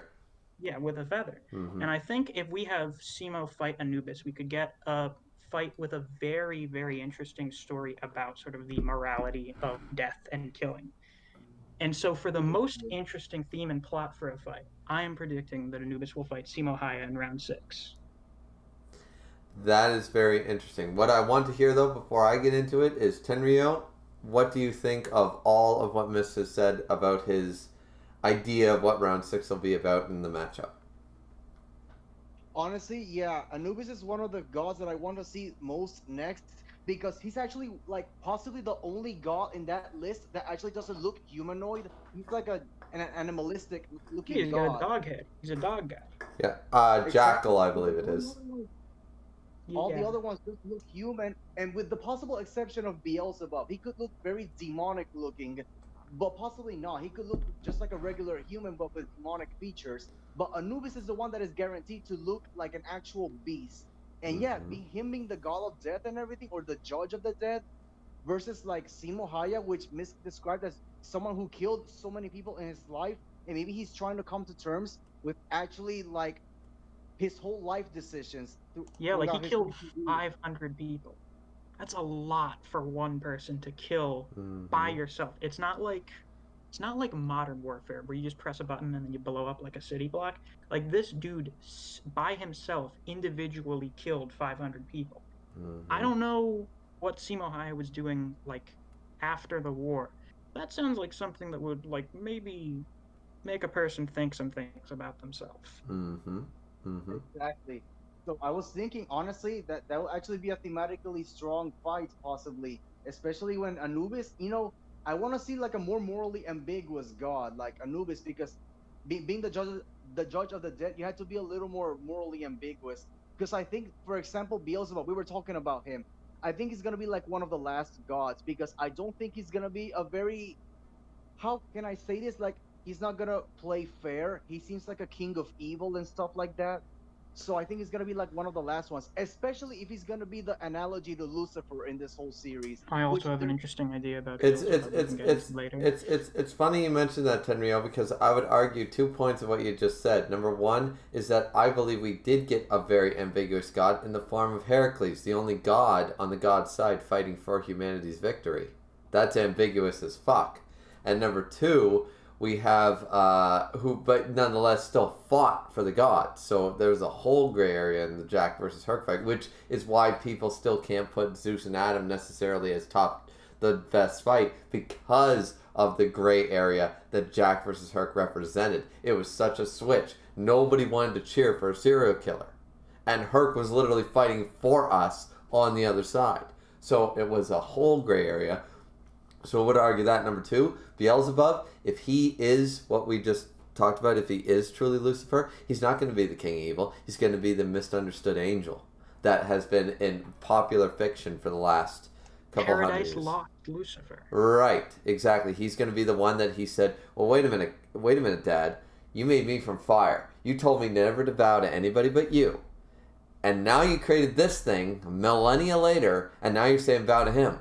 I'm following, like, you can't have it both ways. You say your word is law, I'm following your first word, not your second word, your first word. You can't have it both ways. And he goes, no, bow to this thing. He goes, you made that thing from mud. I'm from fire. What the fuck are you talking about? And then he kicked him out of heaven. And that was the end of it, right? So that was as Mistress said, the Paradise Lost. That's layman's terms of what happened, but pretty much that's what happened. So if we get Beelzebub in that way, then that will be such an ambiguous character. He won't be the king of evil. He might, you know what would be great? If he put on the persona of being the king of evil, but really he's almost like a Heracles type character. That'd be really cool. I mean, I was thinking if Beelzebub is basically all the different interpretations, he's the pagan god of like, I don't even know what he's the pagan god of, but like, he was Lord a of the pagan god Flies? that was then I think he represents that was gluttony, if then. I recall correctly. What's that, What was Tenryo? that? That I think Beelzebub represents gluttony. For example, Yeah, I like think. for example, in Does he? Digimon, Beelzemon, based on Beelzebub, he's actually the demon lord of gluttony. So that's why I mentioned that. But that's in the but that is enticing Beelzebub with the seven deadly sins, which were a different arc. I thought Beelzebub was was also the name of the god Baal. Baal is the pagan yeah, god. and he's the Lord of the Used to be. he's the Lord of the Flies. Beelzebub literally Yeah. translates to Lord of the Flies in some language, Hebrew. So the deal with Beelzebub and various other demons in Christianity is that they were like pagan deities, but Mm-hmm. Christians being like, "Hey, don't worship false idols," are basically like, "Yeah, don't worship these other gods. They're actually fallen angels and demons." So you could do something like that with Beelzebub, where he used to be worshipped as a god, but then like some stuff happened, and everyone's like, "Nah, man, he's actually like an evil demon or whatever." So if he fights Kentucky, who's like this revered hero, you could actually do like an interesting thing about like perceptions of people and legacy, things like that.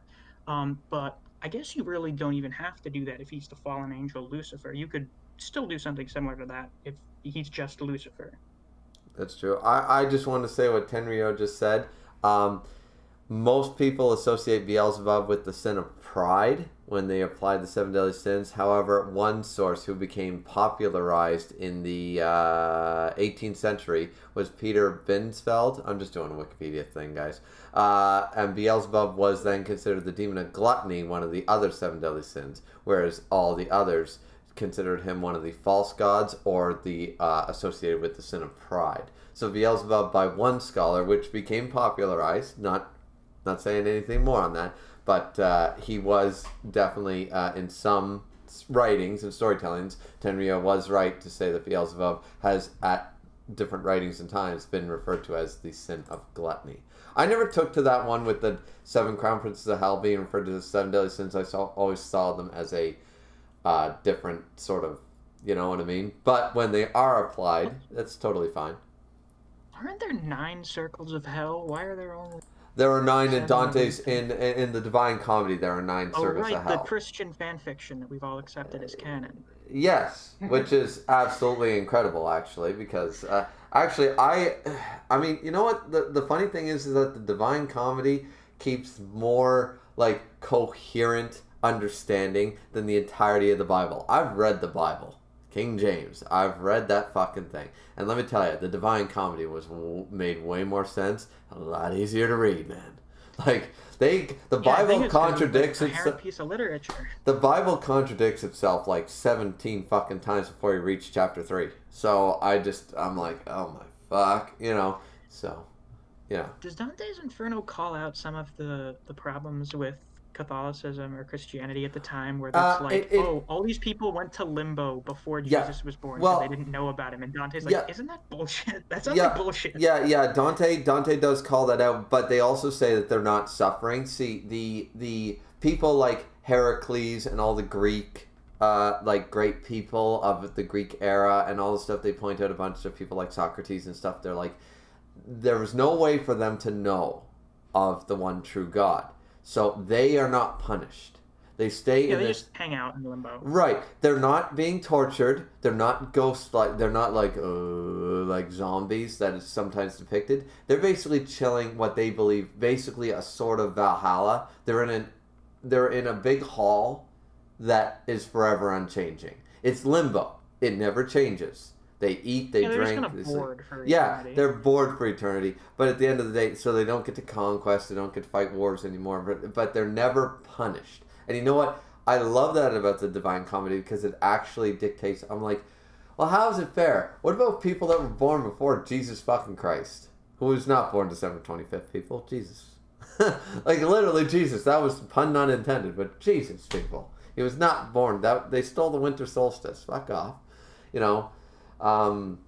But yeah, so I never minded that. I found the Divine Comedy. I found what Dante Alighieri tried to do was, I can't speak, but he tried to basically make an understanding for people from other religions and other forms of belief to understand that if this was true, here's the sort of the trivia section from Wikipedia way back when.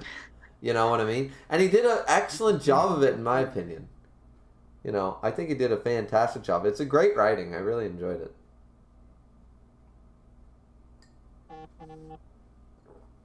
Tenryo, you're breaking up a little. You sound like a traffic light. Yeah, it was just a notification from Facebook. Oh, okay. Don't worry about it. Okay. Anyway, Tenryo, who do you think's going next? I don't remember if you mentioned that. We got onto a tangent. Yeah. Well, who? I'm mostly betting on Anubis, honestly, because honestly, I just want to see a canine, well, not a canine looking, but an animalistic looking god fight next, especially when he's the judge of the dead. And when I mentioned that he's more morally ambiguous, I'm meaning that he doesn't really care about good or evil, because you have to be objective about the person you're judging so you can send them to the afterlife. So I can see Anubis being like the kind of person that he doesn't really care if humanity survives or whatever, because honestly, if humanity dies, he's gonna have nothing to judge next. So that could be a very interesting way to look at the fight. he's gonna have nothing to do if humanity gets wiped out. He's not gonna have anyone else to like, okay, you're evil, you go to hell or something. So honestly, I'm very interested in his personality because we haven't even seen him that much here. So he's a mystery. So honestly, Anubis, I think he should go next, and then after that, maybe Buddha or man, I really want to see Odin really soon. I'm just like Griever. I really like Odin in this version. He's a ventriloquist. He's fucking terrifying. He I is. I I really like that the only two times we've seen a bunch of emotion from Odin was when he was shocked by Adam grabbing onto Zeus's hair, and when he was suspiciously happy about the stuff happening between Buddha and Loki. I don't know. Maybe it's all according to Kaikaku. I guarantee Odin's got some scheming going on. Odin flexed and he made Bishamonten and his group just tremble before him, if I recall correctly. I think Listen, I went back and read that chapter. Odin makes Zeus look like just basically, okay, here's our elder children, but stand the fuck down. You know? Zeus is basically the good cop and Odin's the bad cop. Right. Or They're two sides. Zeus is like the fun parent. People, Zeus is like your mom. Odin's like your dad, who when your mom is like, I'm calling your dad when we get home, when you did something bad. Yeah, exactly. Zeus, yeah, that's what Zeus is. Zeus is basically your mother, and then, because this actually did happen to me. Zeus is the mother, which would be my mother in this instance, being like, okay, you don't want to piss off mom because she's going to tell dad. And then my father came through when my brother actually, the tooth that I chipped, here you go, ladies and gentlemen, the tooth that I chipped, that's a fake half. I have a fake half tooth there. And my brother threw a hockey stick at my face to break that tooth initially. Somehow that ended up being my fault, being the eldest, and he's the golden child. And when my father came through, he literally kicked my door so fucking hard. He put his leg, work boot and all, through 2 layers of wood, broke the door. It was one of those like plywood doors, guys. Like it wasn't one of those like solid wood, but it was like 2 layers of wood. Put his foot through both layers, broke it off its hinges, stood there and said, "You dare never lock that door on me again." And fucking then he walked away. And I was like, so there's the comparison.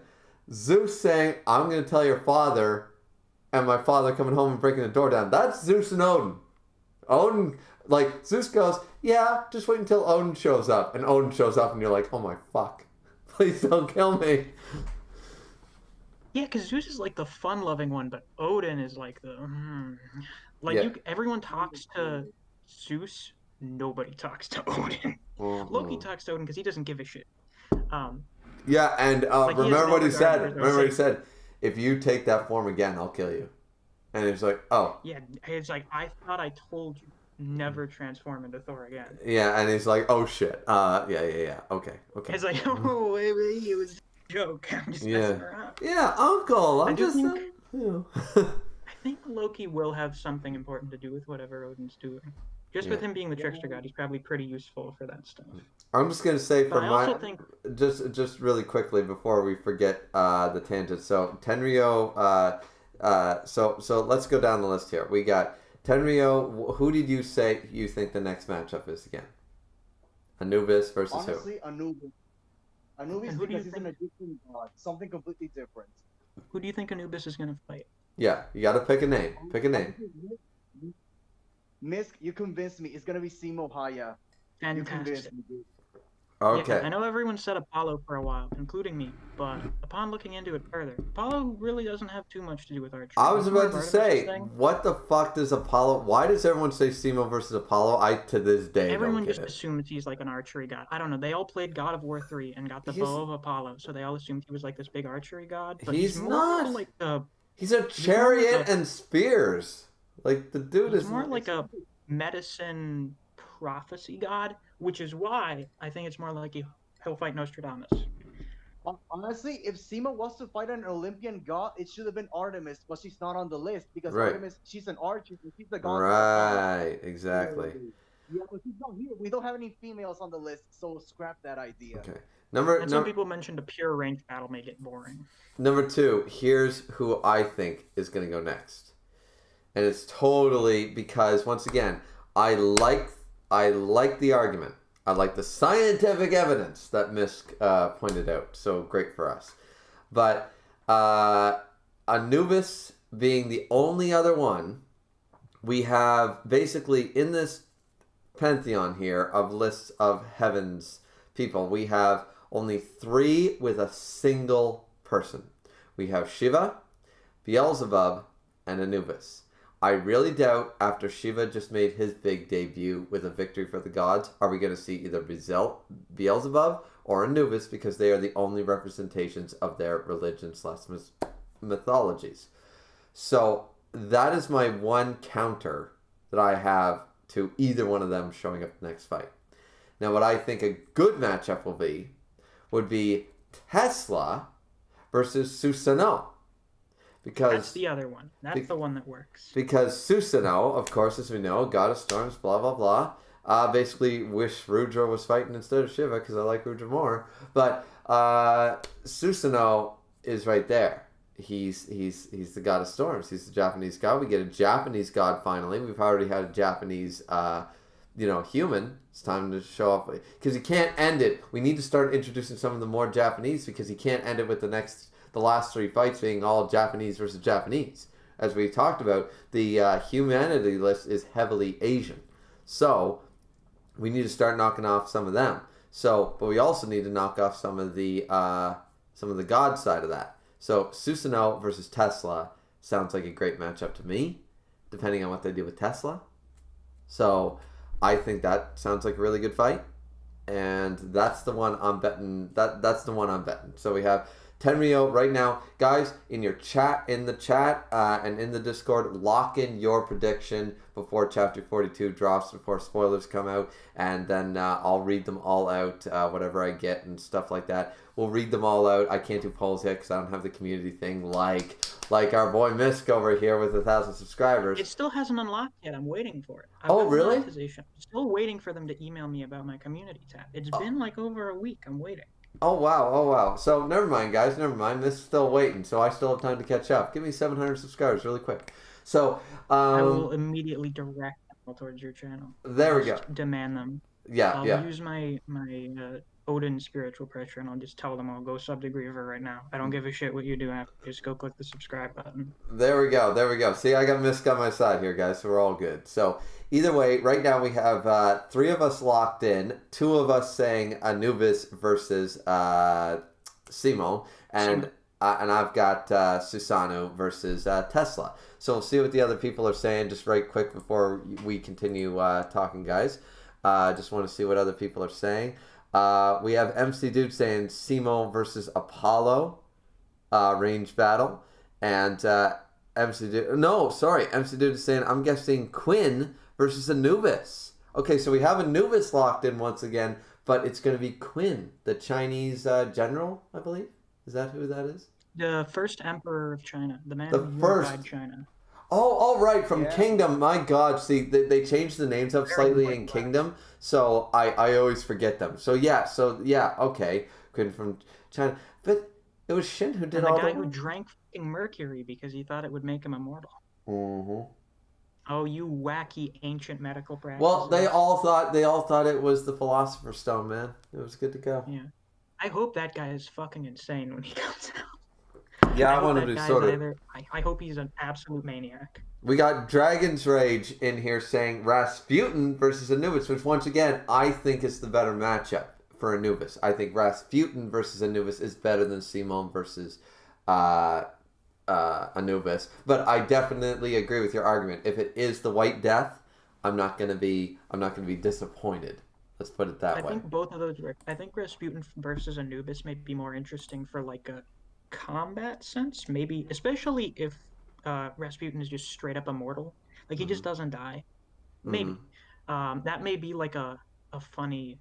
They may have like a gimmick thing with him where Anubis keeps trying to kill him and he just won't die, and he just keeps doing a bunch of wacky shit because he can't die. That could be funny, actually.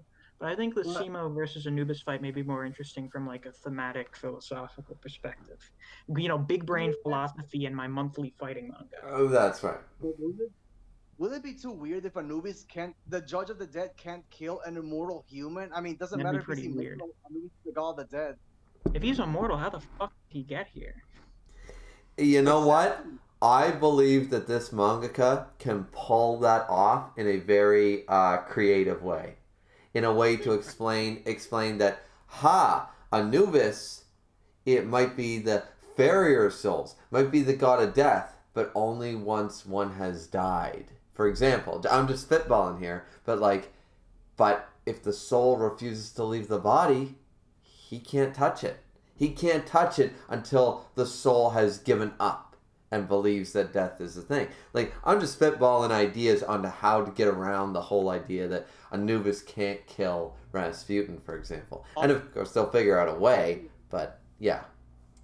You know what, Griever, you're not wrong, because we all need to remember that Adam, how can he copy the powers of the gods? Because he was made in God's image. They took that literally in the series to make it stand a chance. I love Biggest anime the brain. Eyes of the Lord is the best fucking thing that ever happened in this manga. The Eyes of the Lord is so goddamn cool. Eyes of the Lord has to be my favorite version of like anime brain interpretations of things. Like, oh yeah, Adam was made in God's image, and then they're just like, how do I do the most anime thing possible? We need to see. What we need to see is, I want to see the Christian God show up. Where is he? As I said before, I think there might be a little bit. Introducing Adam and Eve was okay, but I think they're worried about stepping on toes too much. About like introducing the Christian God as maybe somebody fallible or somebody like not nice. Yeah, that'd be a little. Yeah. And it also raises implications with Buddha, but I don't know what they may do with. Yeah, like out of all Buddha may be straight up untouchable. Right, at all people, at all fights, who should Jesus Christ have shown up for? Adams. And Jesus Christ was not in the crowd or depicted, so I'm thinking that the Holy Spirit, Jesus Christ, and God are not going to make an appearance. But that raises the question once again about Beelzebub. Is Beelzebub going to just be the Lord of Flies, the sin and gluttony? Right, we don't know, so I'm very interested to see that. I do have to say one thing, though.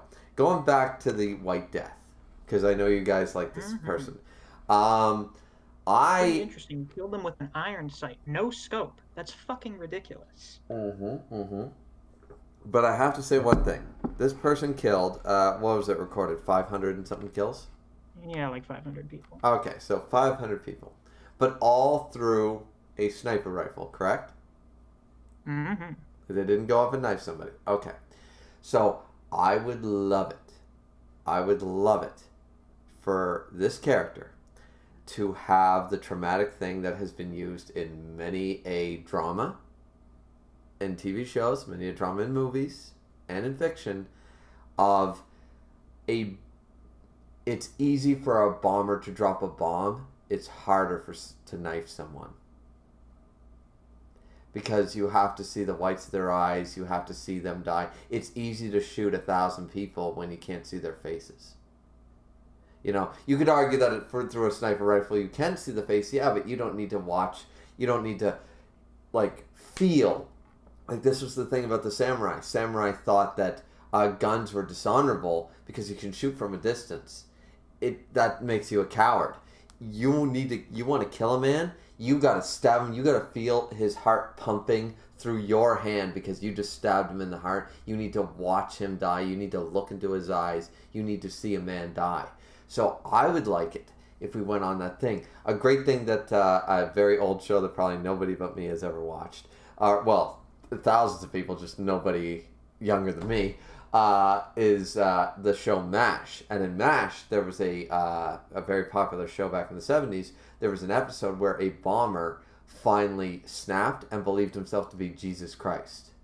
And he constantly thought he was Jesus Christ because his mind finally snapped. Because he finally saw he was dropping bombs from planes in Korea like it was nobody. He was destroying whole villages, killing women, children. It didn't matter. Because you're just up in a plane. You're 20,000 feet up in the plane. What do you care? You're just hitting a button. What the fuck do you care? Oh, I killed 20,000 people. you wouldn't be affected by it, but then finally he was affected by it. His mind snapped, and then he believed himself to be Jesus Christ. And so now he was mentally broken for life based on that image. I'd like to see if the White Death, the one who killed 500 people, greatest kill record in ever, hates killing. who finally wanted to put a bullet. I believe Simon is supposed to be a female. Are we? No, he's a man. Oh, Simon's a man. Sorry. But the White Death literally stopped killing because finally, like, literally snapped themselves. That would be a really interesting, like, going into a mental illness side of the character. Something similar to Jack's backstory, where you, even though Jack's a serial killer, blah, blah, blah, you can see how shit led to him being fucked up. It'd be nice to see maybe some of that, like, war, that shell-shocked, like, real PTSD, not PTSD because you were in a car accident, but real PTSD from seeing your friend's head blown off right in front of you, sort of PTSD in war 9 times a day. That sort of level, that shell-shocked, maybe Simon has that, you know? Tenryo, do you know if Simo was still in service after his jaw was injured? I actually haven't seen much of Simo's story, actually. I'll have to look into that. I don't know if he was still in service to the Finnish army after he was injured, because I think he was either shot in the jaw or a grenade blew up. And you can look at a picture of him. His jaw was fucked up. Like, he lost half of his jaw. I see that right now. He died in 2002. The man was still alive. Yeah, like 18 years ago. Death. Holy shit. Let me look up. Oh, right. His design was actually revealed because of a Twitter poll where the author asked, whose design do you want to see? And they said Simo Haya because I guess a lot of the people that read battle manga are big nerds or whatever. So they were like, yeah. So I'm just going to send his design in the Discord right now. Pretty simple stuff. Yeah. I like it. Doesn't have to be anything crazy. There I it like is. it too. And you can sort of see on his face. Yeah. Like, just at the edge of the scarf, you can just barely see what looks like maybe scarring. So I think we will get like a scar reveal at some point in the fight. Like the face mask will come down. His face is fucked up. But I like that you mentioned the morality, like the trauma of war, and the fact that even though like he did individually kill these people, he never like had to look someone in the face and shoot them. I think it would be very interesting if he does fight Anubis. Anubis is like, hey, guess what? We're in this enclosed battlefield. It's time for you to look these people in the face, and you have to shoot all. You have to kill all of these people again. Or if Anubis raised, because this would be within his power, he raised the 500 people he killed, and it's like now you have to look them all in the eye. You know, like that might fuck him up. I think it could be like it's like when Yamamoto uses his Bankai and he summons all the dead. Yeah. And he's like, same idea. They're all the dead Quincy. And he's like, yeah, look upon their faces, and fake Yua's like, oh shit, it's all of you guys. And then he walks away and he's like, oh yeah, I'm just making some distance. If you want to kill me, come at me. But go through them first. Kill all of your fallen comrades if you want to fight me. Yeah. Exactly. In this case, it would be you have to look these people in the eyes and kill them again if you want to get to them. Yeah, no gun this time. No 20 mile away. No 500 whatever the distance, 500 meters away. None of that shit. You have to go up, and as I said, because that is something that's been done. I just used the MASH example because it was super powerful to me. For someone who wasn't exactly raised, I was raised Protestant, but we never went to church. For someone who sort of had sort of a, not a hate love, but regardless, not a super compassionate relationship with the Christian God, I always loved the line that I thought, like, this solidified it, like, because in the MASH episode, when Buddy believes he's Jesus Christ, the psychiatrist comes to him and said, tell me, is it true God answers all prayers? And he said, yes, but sometimes the answer is no. And I was just like, why don't... That is a really good line, actually. Why doesn't the Catholic Church, like, promote this fucking line? Because so many people say, well, how can I believe in God for this, that, and the other thing? And I'm like, there's a logical explanation right there. It's like, you can pray to God every day for fire powers. You don't get them because, maybe, oh, God doesn't exist. Well, no, maybe there's a better reason. As I said, maybe... the answer is no. And God's not going to speak to you. How special are you? You're not, you know what I mean? You're just one of another billion people that pray to God. So it's just like, I love that line. And I think that that sort of persona from that character in MASH could work for the Simone character and make me really enjoy, because that would make such a three-dimensional, like, post-war fucking, it would just Yeah, this really is the work. only fighter that's engaged in modern combat, in modern warfare against other people. That could be a very interesting opportunity. Mm-hmm. I just think if we're going to get a Simone fight that, as you said, is against Anubis, then I want it to be emotionally impactful. I want another. Now that we've had like the fisticuffs, I want to have another Jack Kirk. I don't necessarily want it to be round 6. I think that might be still too soon. But like round 7 or 8, I need another emotional like gray area. Like, goddamn, I feel. Whether you feel for both characters, whether you feel for both sides, whether you feel for one character, I think we need that again, because that was one of the high points of this series. Was still Yes. Herc and Jack. Yeah, I So. think even if this fight wasn't like super into like a really deep message, we're at a point now where both fighters on both sides can be like pretty decently fleshed out, and you can reasonably root for either of them and feel bad regardless of the outcome because you somewhat like both characters and you feel bad about them being erased from existence. Mm-hmm. So I think we kind of got that now as a baseline that we didn't have in Thor versus Lubu. So Mm-hmm. now with this fight is like the new baseline um, for like the you know do I want to say generic just meatheads fighting each other. You actually kind of like maybe give a bit of a shit about the characters. You're maybe kind of actually invested in them. So that's like a good baseline. And now, oh my god, we can go fucking nuts with like the emotional investment in the characters overcoming whatever the theme of the plot is. Mm-hmm. Mm-hmm. Tenryo, what do you think? I'm just gonna go grab a beer while you guys can continue talking. The stream will just keep going, so it's all good. Yeah, I'm of glad this is course. much earlier than last time. I was up to like 2 in the fucking morning. There we go.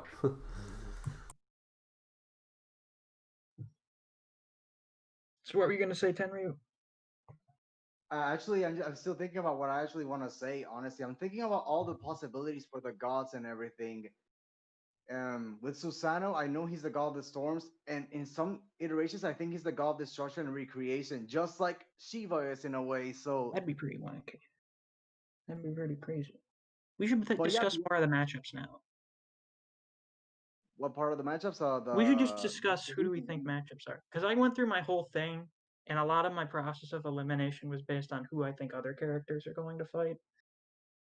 Well, the only problem is that honestly, I really don't study historical figures too often. That's the problem where I have with deciding the matchups for the historical figures. I know some of them in the basics, but I haven't really looked too much into them to really know. Okay, this one can match up against, like for example, Thor for the next time, or against Beelzebub.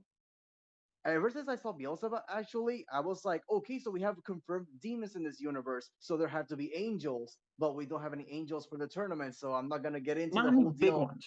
We did see some in the audience when Adam versus Zeus started, but no big ones. And there was Incubus, and he got wrecked like immediately. Hold on, I'll be right back. I'm getting up for like 5 seconds to grab something. No worries.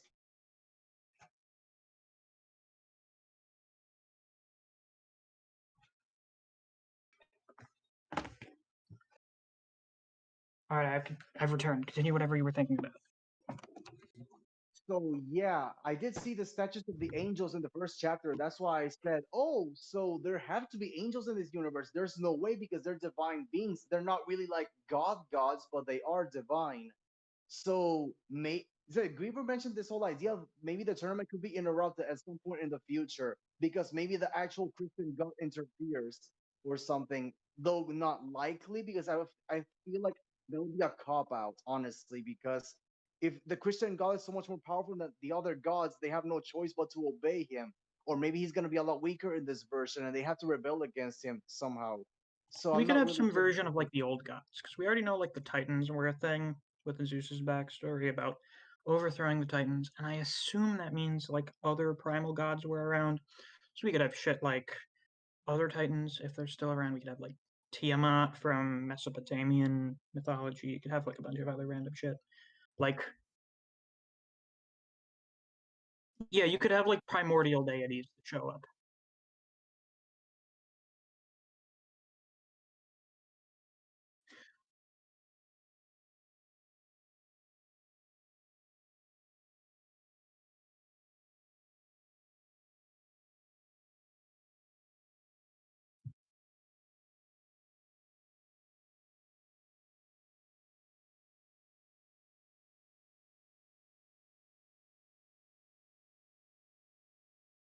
Exactly.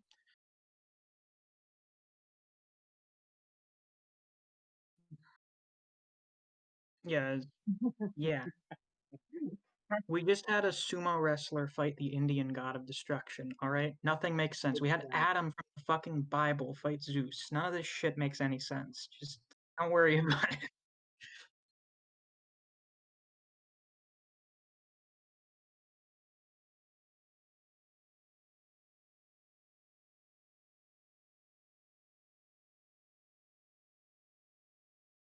Yeah.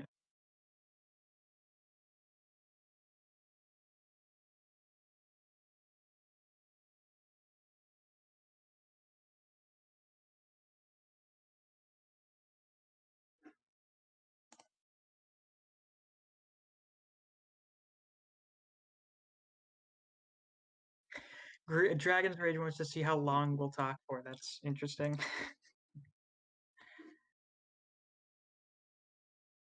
I guess so. I don't know if it was the god thing or this.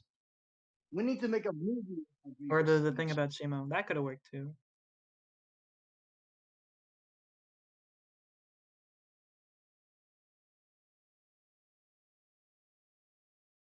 Dragon's Rage is sticking through it to the end.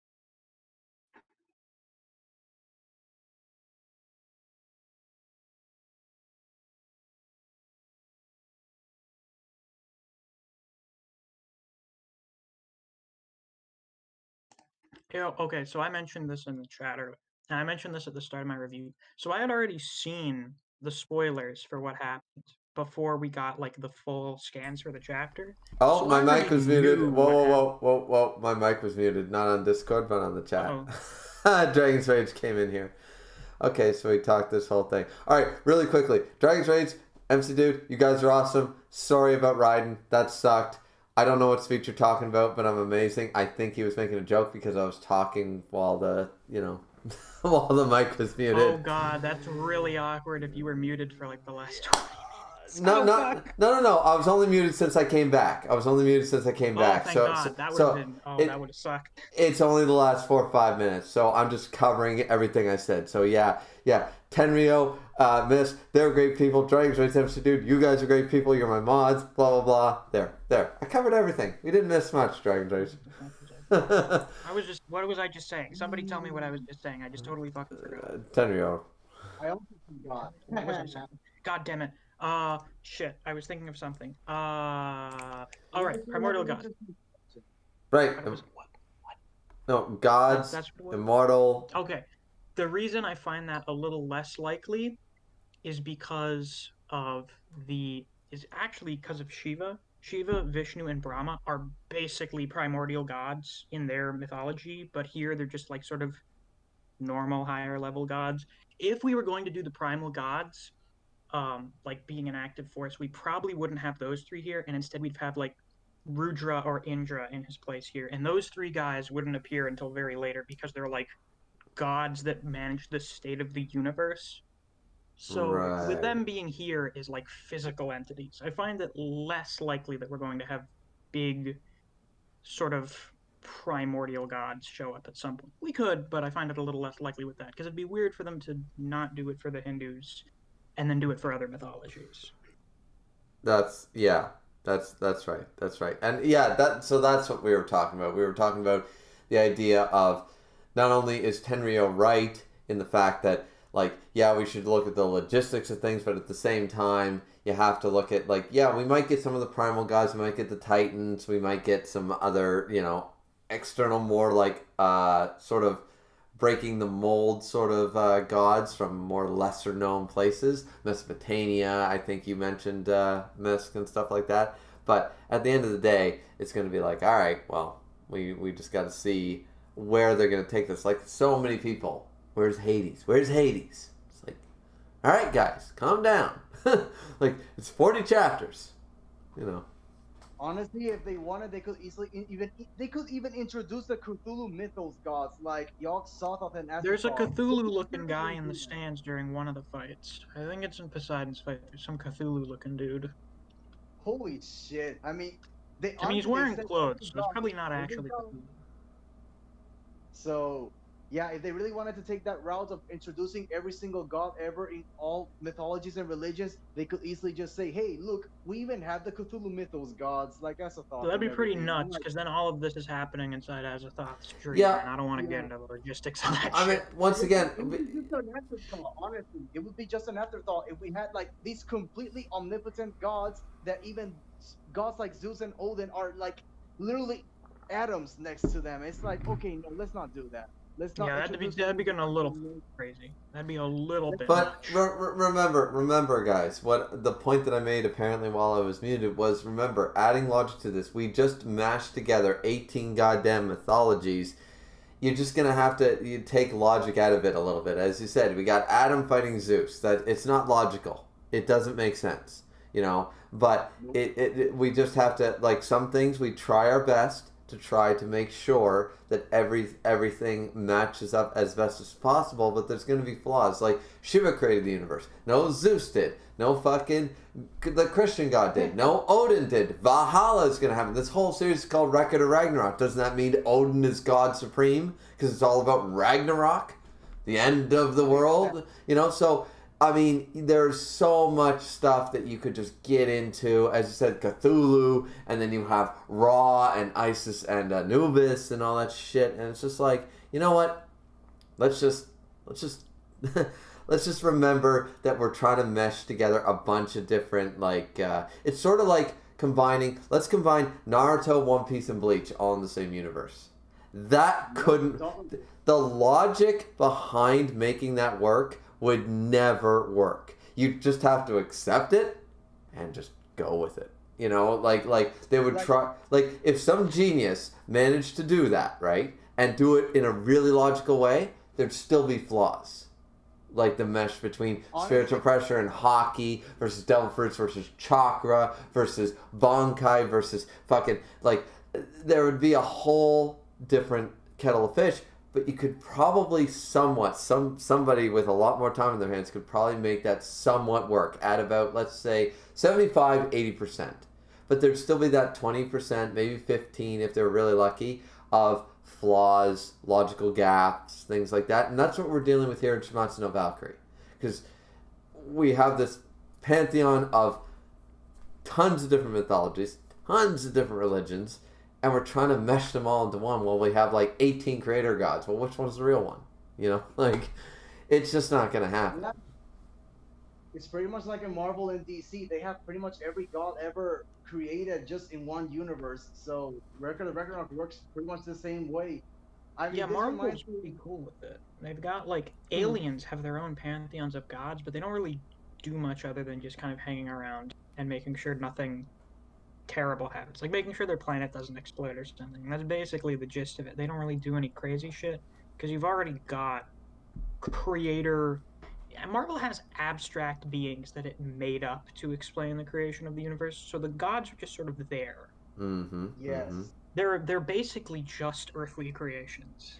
Mm-hmm. Because every planet and culture has their own deities. They all exist at the same time, but they don't really do anything other than occasionally the Sky Fathers having a meeting because, I don't know, some big shit is happening in the universe. Mm-hmm. Mm-hmm. As far as we know, the gods in Record of Ragnarok are a lot more grounded than those gods, so they work better in a story like this, honestly. For example, I Yeah. mean, with Shiva, they say that he created the world, but they could just mean the planet, not the actual universe. It could have been a combined effort of all the gods. Hell, Zeus even mentions the Big Bang, so we don't really know how that was created either. So we could just assume that Yeah, they didn't really create the universe. Maybe. And there are other planets. The Titanomax did happen in space on like some barren planet. you know what I like Yes. to you know what I like to think sometimes though? I like to think that like okay, so like Shiva created India, and at the time there was nothing surrounding it. So India, as far as they knew, was, and it was creation. He did create the world. His world is India. Zeus from Mount Olympus created Greece.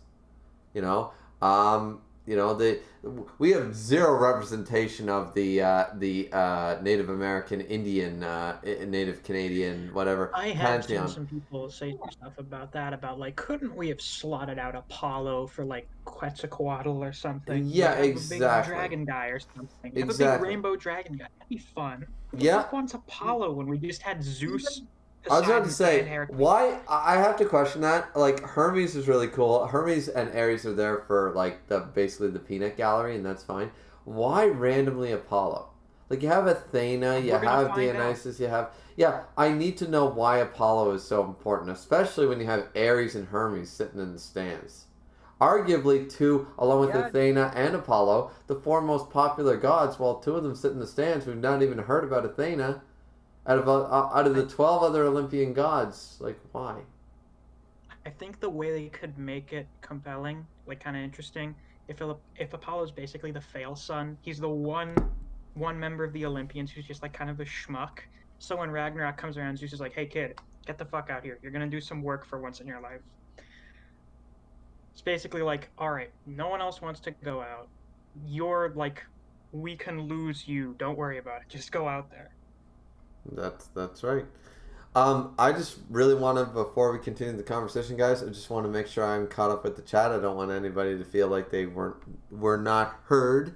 Axel Alien said, "I predict Gear will be Leonidas's Valen, since for me and quite a few others believe she's been hyped up to be in the final battle. I think Brunhild will be the final Valen, just me. But sure, good theory. Dragon says, if you were in Brunhild's shoes, how would you do things differently in terms of picking fighters for each opponent? I think she's been doing a fantastic job. The whole Zeus pinch hit threw her for a loop, and that's fair because she Adam would have beat Shiva by everything we saw from Shiva, so she thought that was a great blow to the gods and an easy win for her, and it just didn't work out in her favor. MC Dude says, gonna need a few hopping over, blah, blah, blah. Dragon's Rage says, yeah, Shiva's development was nice. Dragon's Rage also says, I feel like as the tournament goes on, the gods will gain more respect for the humans, and maybe after the tournament, if the gods win, maybe they won't end humanity. Well, that was Herc's whole thing. I don't know about that. That's going a little far. I think they've slowly garnered respect, Zeus and Shiva especially, but we'll have to wait and see. Kristoff was in here and said, Goku can fight the sinner from Seven Deadly Sins. I don't know where that fucking came from, but, well, yeah, Goku can blow up a planet. Nobody in Seven Deadly Sins can blow up a planet, even Escanor. So, yeah. Alright. Yeah, sure. Dragon's Rage says, Miss is about to do some science. Everybody get your textbooks out. Awesome. Or you don't have to remember it all for the test. Exactly. Miss has a test coming up, ladies and gentlemen. I predict I'm going to get an 84 on it, but we'll see. That's a solid number. I think it's a solid B, you know? Dragon's Rage, every time you guys say Anubis, I think of a JoJo stand. That's funny. He also says, Fear the White Death, and we were just all praising Simon. Now, me, I'm less hyped for Simon. The characters I'm hyped for are Okita, you know, Tesla, Rasputin, and of course, Leonidas. But, I mean, I'm waiting. Like, Raiden surprised me. I had no idea who Raiden was. Sumo wrestler, who cares? Don't know about him. But he impressed me, and I really enjoyed him. So, I mean... I think the deal with Simo is that he's a person that more people... Seems like a lot of battle manga fans are just, like, history nerds. Seems like a lot of them just know that stuff. I don't know what it is. Well, we all are. Was, like, one of the... Yeah. Simo was one of the few historical characters where I looked at the list. I don't think I recognized his name, but then I looked him up and I was like, oh, I actually know who that guy is. That's fucking awesome. So That guy. I think that's a big factor in the hype. Is that he's just a character. He's a person that a lot of people are familiar with, so they're just very excited to see how they portray him. That exactly. So, MC Dude also said, I can see Simo having a similar dynamic with some Red Army soldiers as Sasuke had with the Mushai. Musashi, sorry. Except Simo lived on and Sasuke didn't. Yeah, that's true. MC Dude said maybe that wouldn't be weird. Odin in the anime looks scary and cool as hell, says Dragon's Rage. You mean Odin? Well, there's two Odins. There's Odin and there's Odin, Chaden, you know, from One Piece. So either way, the spelling's fine, man. Either way, you're talking about a Chad. It doesn't matter which manga.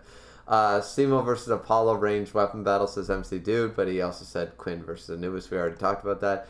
Dragon's Rage also put in his 2 cents and said Rasputin versus Anubis. All of Dragon's Rage fun talk about everything that with my mic muted. Yeah, that was a lot of fun, but I think we covered everything. I was only muted for 5-6 minutes. And MC Dude said Hades is too busy brooding in the underworld. MC Dude also said it's a very common description. And Dragon's Rage said it would have been hilarious if Griever had ended the stream with his mic still muted and them still talking. That would have been funny. Unfortunately, not this time. But one of these days, we'll end a stream where everybody else in the Discord chat is talking, and I'm just muted, going, "Bye, everybody." So, anyways, back to the conversation. So, any other thoughts? Like before we move on to any other topics, any other thoughts on the Raiden versus Ship fight? Was there anything that you really, really liked? Like I'm talking like if you had to pick one great moment and one worst moment from round 5, what would they be? So we'll go in order. We'll go Misk first, Tenryo, and then we'll end with me. The worst moment from round 5 has to be Raiden's transformation. It's just so fucking dumb. I hate it. Like I hated looking at it. Like when he gets super huge, he looks like he's gonna blow up. It's just so dumb. And not in the way that I like. I just thought it looked really dumb. I don't care much for the visuals of Raiden's power, but like it's fine. Like the way he moves it into things is fine. I just don't care much for like the muscle manipulation thing. I think it's a little too cartoony. So is Zeus. Just saying. Zeus, but Zeus is a god. Okay. And I think his was a little less ridiculous. Because it was mostly just him getting like dumb anime buff instead of puffing up his limbs like a cartoon character. And then he went into Adamas, which is like, it was ass pull, but it was creepy in a way that it sort of made sense, but it just sort of came out of nowhere. But we're getting off track here. And for the best moment, best moment's probably when Shiva cut his fucking arm in half. That's probably the big standout moment of the fight. I think one of my big complaints, like one of my critiques for this round, is it doesn't have like a moment that really emotionally hits me really hard, like a lot of the other fights had. Like with Sasuke's fight, I think you get a few. With Sasuke, you get like when he fixes his swords, his whole speech there, and then of course, you know, winning. I mean, that's Adam versus Zeus. You had Adam's speech, and then you had the stuff at the end. Really, like the entire last sequence of Adam versus Zeus is amazing. And like not just like from a spectacle point of view, but like the emotional impact of Adam being blinded and still grabbing onto Zeus and trying to beat him to death. That's fucking unbelievable. And Jack versus Herc was like all emotional impact stuff. Yeah. But with this, there's no I question. feel like this fight didn't really have a really like big resonating moment. The stuff with Raiden and Thread at the end was nice, but it didn't really hit me in the same way that any of those other did. But overall, like the final clash between the two of them, I was expecting like something crazy for the final clash, but like Jesus Christ, that was fucking disgusting. It was. All right. So those are actually. I didn't expect the worst moment pick, but I understand it. I thought it was sort of weird too. So I'll give you that. And for the best moment, yeah, the whole foot into the palm, and then you see the toes like wiggling in the bicep or the forearm. That was just.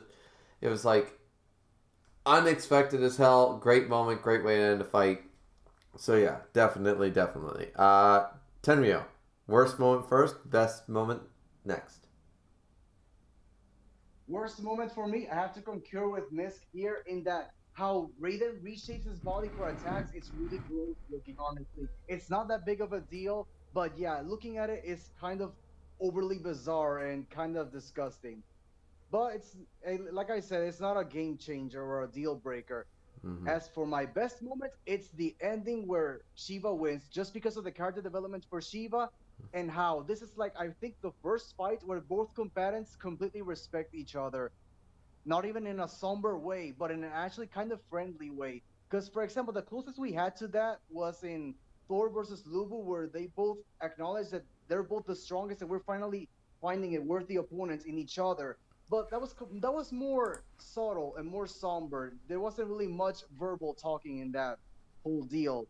And the second one would be in Heracles versus Jack, where they kind of care about each other. Heracles loved Jack despite his vile nature, and Jack kind of the Heracles kind of reshaped Jack's view on humanity and whatever, and that maybe there is hope for someone like me that is completely disgusting and the scum of the earth and stuff like that. Mm-hmm. But in Raiden versus Shiva, this is honestly the first time I feel where both combatants acknowledge each other as worthy of foes, and they actually express their respect for one another. Especially in Shiva's case, because he was arrogant. He didn't really care about the human race at all. He was childish, and we actually see him maturely accepting just Raiden's words, and I think that really means a lot for his character. That's why I said in the chat that Raiden, Shiva redeemed himself, not just because he won a fight despite him being a butt monkey, but because he actually showed dignity to his character. So that's my best moments for the fight, honestly. The only I actually you make a good argument for both, Tenryo. The only thing I would argue is that both Lubu and Thor, ironically, also did were sort of actually. If you look back on it, Lubu versus Thor is almost a very similar fight to Shiva Yeah, that's what I versus was thinking. versus Raiden, because I think that's intentional. yeah, I think it is too, because the way the flow of this manga has gone from fights to emotions to fights to everything is has been that way. Um, but I still agree with your points. I think they're very good points for your best and worst moment. My my worst moment is once again a little petty, considering Miss already pointed out the Heracles flaw in that fight. But once again, Heracles was, of course, as we know, the most handicapped on the fucking list. I don't see any drawbacks in any of the other 5 rounds, but let's not talk about that. Was the fact that I was waiting for 2 chapters now over the last 2 days, waiting for the other 3 forbidden techniques, the other sumo techniques. The palm, there was the palm, there was the slap, and there's the two, like the throw from here, and then there's the throw from there. I actually looked it up, the sumo techniques, very classic sumo techniques. For God's sakes, Twilight Princess and Zelda had more sumo techniques. So let's just see it, right? And I was waiting for it, and it just it never happened. So I was waiting for it for a long time, for 2 chapters now, and I just didn't happen to see it. So that's my worst moment. And as I already said on stream, and I'll just reiterate again, and Misk and I, we talked about this in Tenryo, that at the end of the day, all I needed was an extra line of dialogue to say that the Yatagarasu was his ultimate technique. That the other 3, like, okay, he had 4 hidden techniques, or 4 forbidden, or 4 unlocked, or whatever. Doesn't matter what they're called. At the end of the day, he used his final. He skipped Super Saiyan 1, 2, 3, went Super Saiyan 4, and used Big Bang Kamehameha. That's all I want to know. Did you do that? Okay. Now I'm not expecting the other 3, but there was no line of dialogue to suggest. It almost suggested that Yatagarasu was the first of 3 more techniques to come, sort of like Yamato's Bankai, right? There was Yeah, I kind of got that originally when they said it. He's like, oh, out of the 4, he chose this one. And I'm like, okay, is that the first?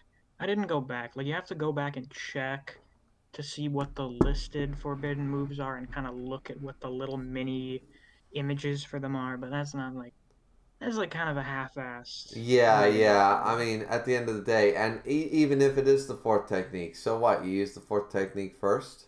Is the fourth technique the best? I don't know. You know, you could argue that a kendo master would tell you that the basic form is the most utilized form. You know, like, yeah, you can learn all these fancy sword moves, but if you don't know your basic form, those moves aren't nearly as strong.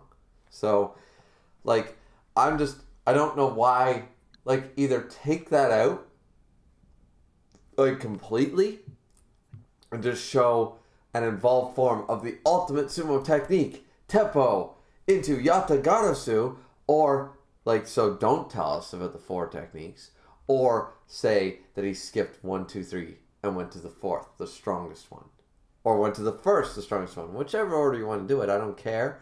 But that to me really took me out of the moment because I knew that the fight was ending. Once I got to about page 10, 15 of this latest chapter, and I knew that everybody said they knew who the victor was, I was like, no way we're fitting 3 more techniques in this, are we?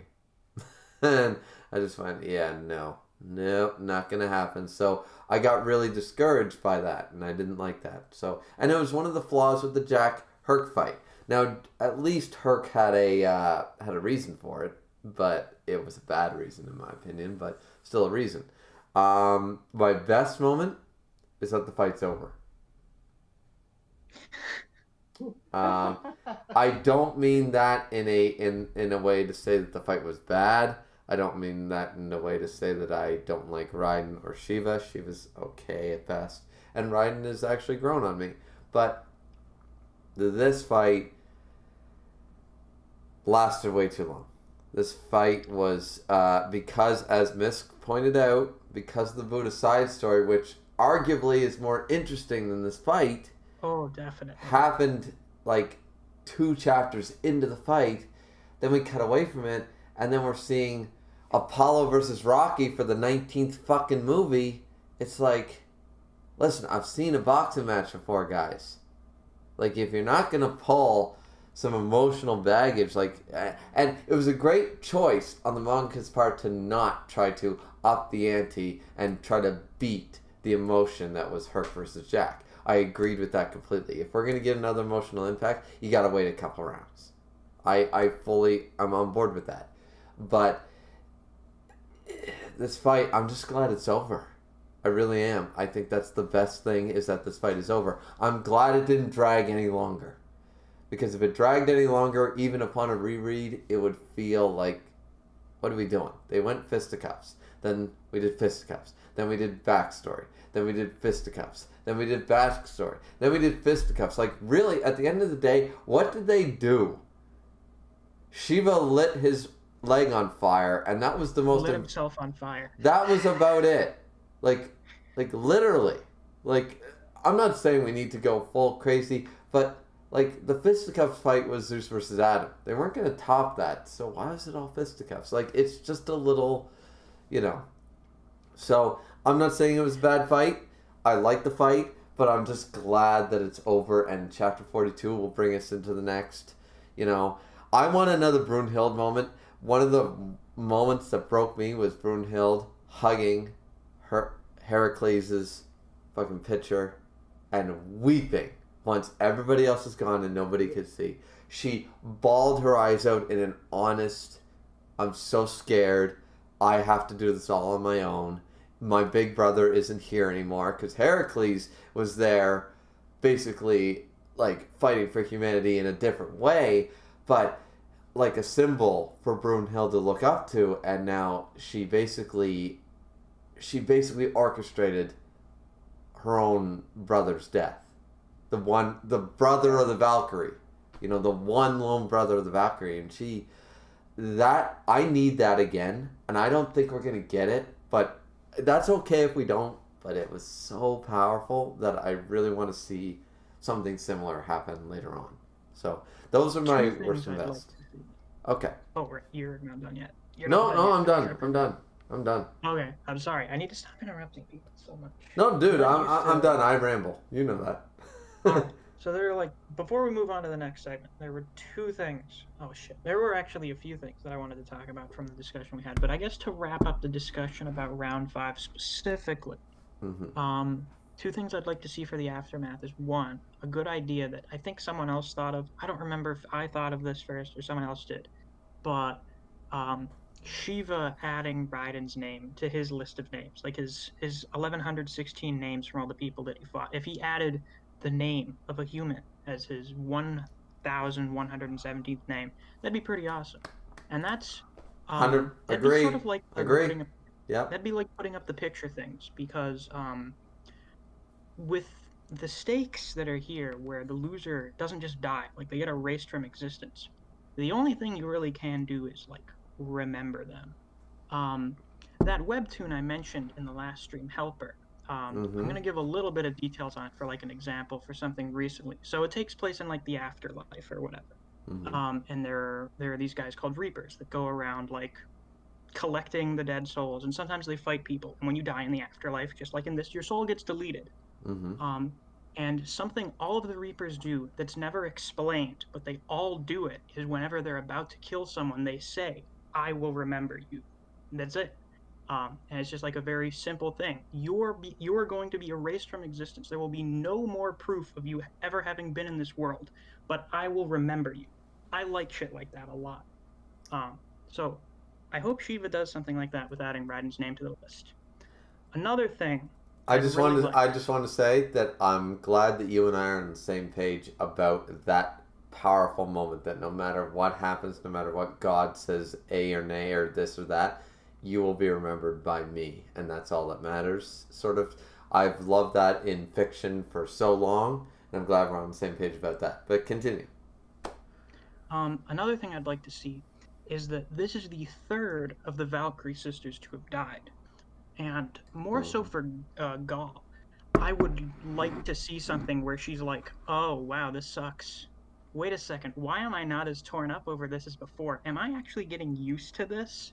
That's a really deep, horrifying thing to think about, and I'd really like to see something like that happen. That could be another step to the emotional thing. We already got that with the other Valkyrie sisters dying and then Heracles dying. So for something like that to happen with Thread now, where it's oh my god, am I getting used to seeing the people I care about dying? That would be a really good choice for their character development.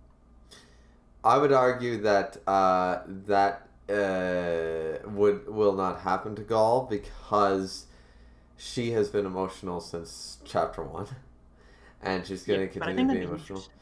It'd be But you can interesting. only be emotional for so long. I just don't see it happening. That's all I'm saying. I don't disagree that it would be interesting and it would be impactful. I just don't really see it happening. That's one thing. I Before we think get, Gare has to go on a development because I know yeah, you think Brunhild is going to go in the last round. I think Gare is going in the last round because I think Brunhild is going to die in the second to last round, and Gare is going to have to be the last person. Gare is going to have to mature over the plot because she's going to have to take over once Brunhild see, is gone. I think Gear is going to survive the second to last round, and then Brunhild's going to show up in the last round and be like, basically, it's going to be a character development and moment for Gear to say, you may be the last of the Valkyrie sisters, and you must lead us if I fail, sort of idea. I think it'll be a very elder sister to a younger sister moment, and it would be more impactful in that way. Um, just really quick before we get to Tenryo's thoughts here. Um, just checking the chat here. Dragon Rage said, my big critique of the fight would be Raiden not using his other forbidden moves, which is something I said. So there we go. Dragon Rage also said, my best moment would be Raiden using Yatagarasu. None of us three said that, and you know what? That was a really great moment. That was a really great moment. It was. It was pretty Uh, fucking cool. Even Dra- me, who likes Shiva, I thought that was pretty fucking awesome. There you go. There you go. Dragon Trades also said round 5 in a nutshell started off slow, ended up great. I don't think any of us will argue that.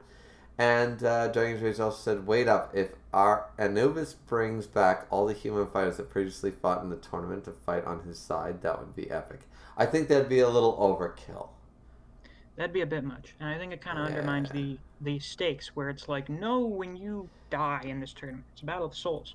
you're not brought back into the cycle of reincarnation. Your soul is literally erased from existence. There's nothing after this. Yeah, And I think Anubis just showing up, who in this is probably going to be like a mid-tier god, yeah. just like, oh yeah, I'm just going to bring these guys back from the void. If It's like, nah, that'd be cheap. you know what, I don't want anybody to come back, but I could see it, and it could be done really well. I don't know how yet. I mean, I'm just spitballing here. So, but I think they could pull it off. I could probably think of. Give me 3 days. I could probably think of a great way to do this.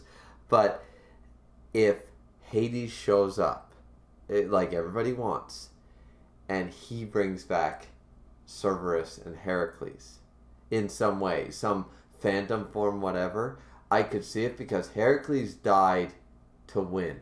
He didn't die to lose, sort of idea, and Hades could be like, I found this whelp, puddling around my streams, and I told him, your time isn't yet, boy, or something like that. Like this dude is actually like, because remember, Hades is older than Zeus. Hades is the eldest of the 3 brothers. So Hades being like, Zeus might have not have said this or whatever, but like, I'm bringing you back. Like, Heracles doesn't necessarily is alive permanently, like he doesn't revive him, but Heracles either can talk in spirit or something. There can be something there with Hades, with the whole Cerberus thing and the whole thing. And I think if anybody's gonna come back, it's got to involve Hades and Heracles and Cerberus, because that just would make sense with the storyline. Like, as a lot of people have joked about, Hades coming back be like, who the fuck killed my dog? Yeah. Like, people make jokes about that, but in a serious sense, why not have him literally revive Heracles and be like, I'm the god of the underworld. You thought I was gonna let him go down that toilet? That's Heracles, the only demigod worth a damn. Half of you gods aren't worth shit. Like, Hades shows up sitting next to Odin, being like, is my younger brother causing you trouble? He fought Adam. He was a little excited, whatever. And Odin and Hades stand there as these 2 menacing men with goddamn beards and going, all right, here we go. We're going to do this shit. I think when Hades shows up, he's going to give Zeus shit like no one else does. He's going to be like, you are so fucking stupid with this thing. You killed my dog. You got our brother killed. You threw away the most popular demigod in our entire pantheon. Yeah, and now you've put your son and my nephew on the roster as well after all of this dumb shit has happened. What the fuck is wrong with you? Yeah. Hades, as the god of the underworld, could be like, listen, man, I filled out the paperwork for all these people to show up here. I'm shutting this shit down if so-and-so doesn't happen. But at the same time, I also want to make sure that I don't want to belittle. Like, it's got to be really, you got to be really careful with the revival shit. I just want it to be really careful because I don't want to take away from, in my opinion, one of the most emotional moments in the entire series, which was Brunhild crying over Heracles' picture. That moment is probably the most emotional moment in the whole fucking series, and I don't want it tainted by just Dragon Ball. My big concern is mostly just with the stakes of the fights, where after round 1, Brunhild's like, there's no after this, all right? Mm-hmm. This is it. If you die here, that's it. That's the end. And then, I don't know, Hades or Anubis shows up and they're like, yeah, but not really. I'm like, well, that just kind of fucking ruins everything. Right, and I don't want that to happen either. Just really quick, just going to get to the chat. And Tenryo, I'm sorry, man. We'll get to your thoughts really, really quick. Misk and I will stop commenting on everything. Shit, Amias is in here. What the fuck? I do that too. I also do that. I overthink everything. Don't worry. I ramble on. It's fine. It's Hi, fine. Amias. All right. Welcome. Okay, the guy who does all the big MMVs is in the chat. That's neat. Hello. Oh, really? Okay. Welcome. Blah blah blah. We'll get to your thing. Misk apparently knows you, and he can rave about you in a second. Let's see. MC Dude says, I don't have any really big criticisms for the fight. It was alright. That's fair. Elijah's in here, said, Griever, did you see who won yet? Yes, I did. It was what I predicted. Amazing. Dragon Church said, Brunhild's reaction to that would be great. Exactly. That to me would make Brunhild needs to be the Volant against either Hades or somebody that can bring Herc's image back. because that would break. That would be cool. We've already seen, like, showcase in this fight. We saw the whole Volland being an out-of-body experience, right? With that, wouldn't it be awesome if they were winning the fight and then, like, let's say Brunhilde versus whoever with against Anubis or Beelzebub or whoever who could bring back souls of the dead, and then all of a sudden Brunhilde can't, the Volland breaks because Brunhilde can't hurt her brother. That would be, there's a way to do it. You know, I'm just saying, that'd be amazing.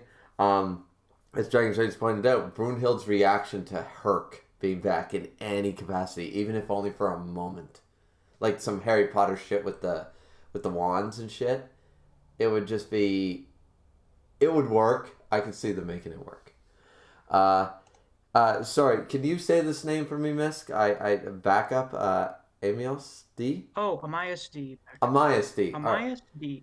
Amias. I think some people just call him Amias. Okay, Amias. Welcome, Amias. If this is your first stream, welcome. Or first stream of mine, of course. Said, I personally wouldn't want anyone to come back no matter what. I can see that, even if they write it well in the story, just something I personally would always dislike.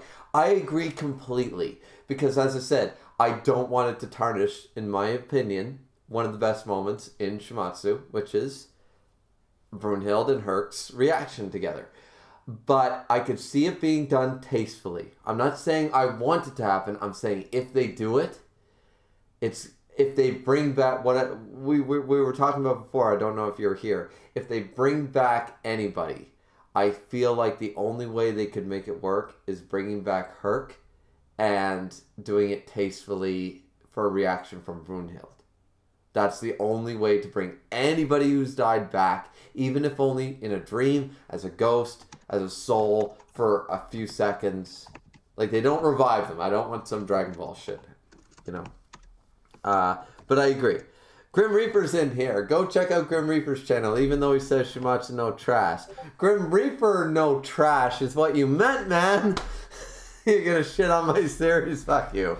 Grim Reaper's in here, guys. Grim Reaper's great. Even though the Boar's Hat podcast is all over, Grim and I still try to stay in touch when we can. Grim Reaper does One Punch Man, as I know. I think you do solo leveling as well, my dude.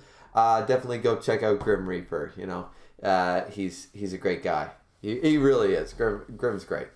A lot of people give him shit, but you know what? He's outlandish like me. He gives a lot of outlandish theories, a lot of outlandish opinions, and people give him shit. You know what? He stands by his characters. He stands by his manga, and that man knows what's up. So there we go. Elijah is saying message retracted. Sorry. Elijah says, I want Lubu to come back, and that is never ending. Already got that Lubu like side manga, man. Lubu is like the last person to come back. Sorry. Sorry, can you say it for me again? Backup. Amias D Backup is in here and says, hey. Hey, Amias. Dragon Rage says, yo to him. Well, hello, says MC Dude. Lubu has a spin-off to Dragon Rage. Okay, so, Miss, could you explain who Amias D Backup is? Because I'm... One sec. Sure.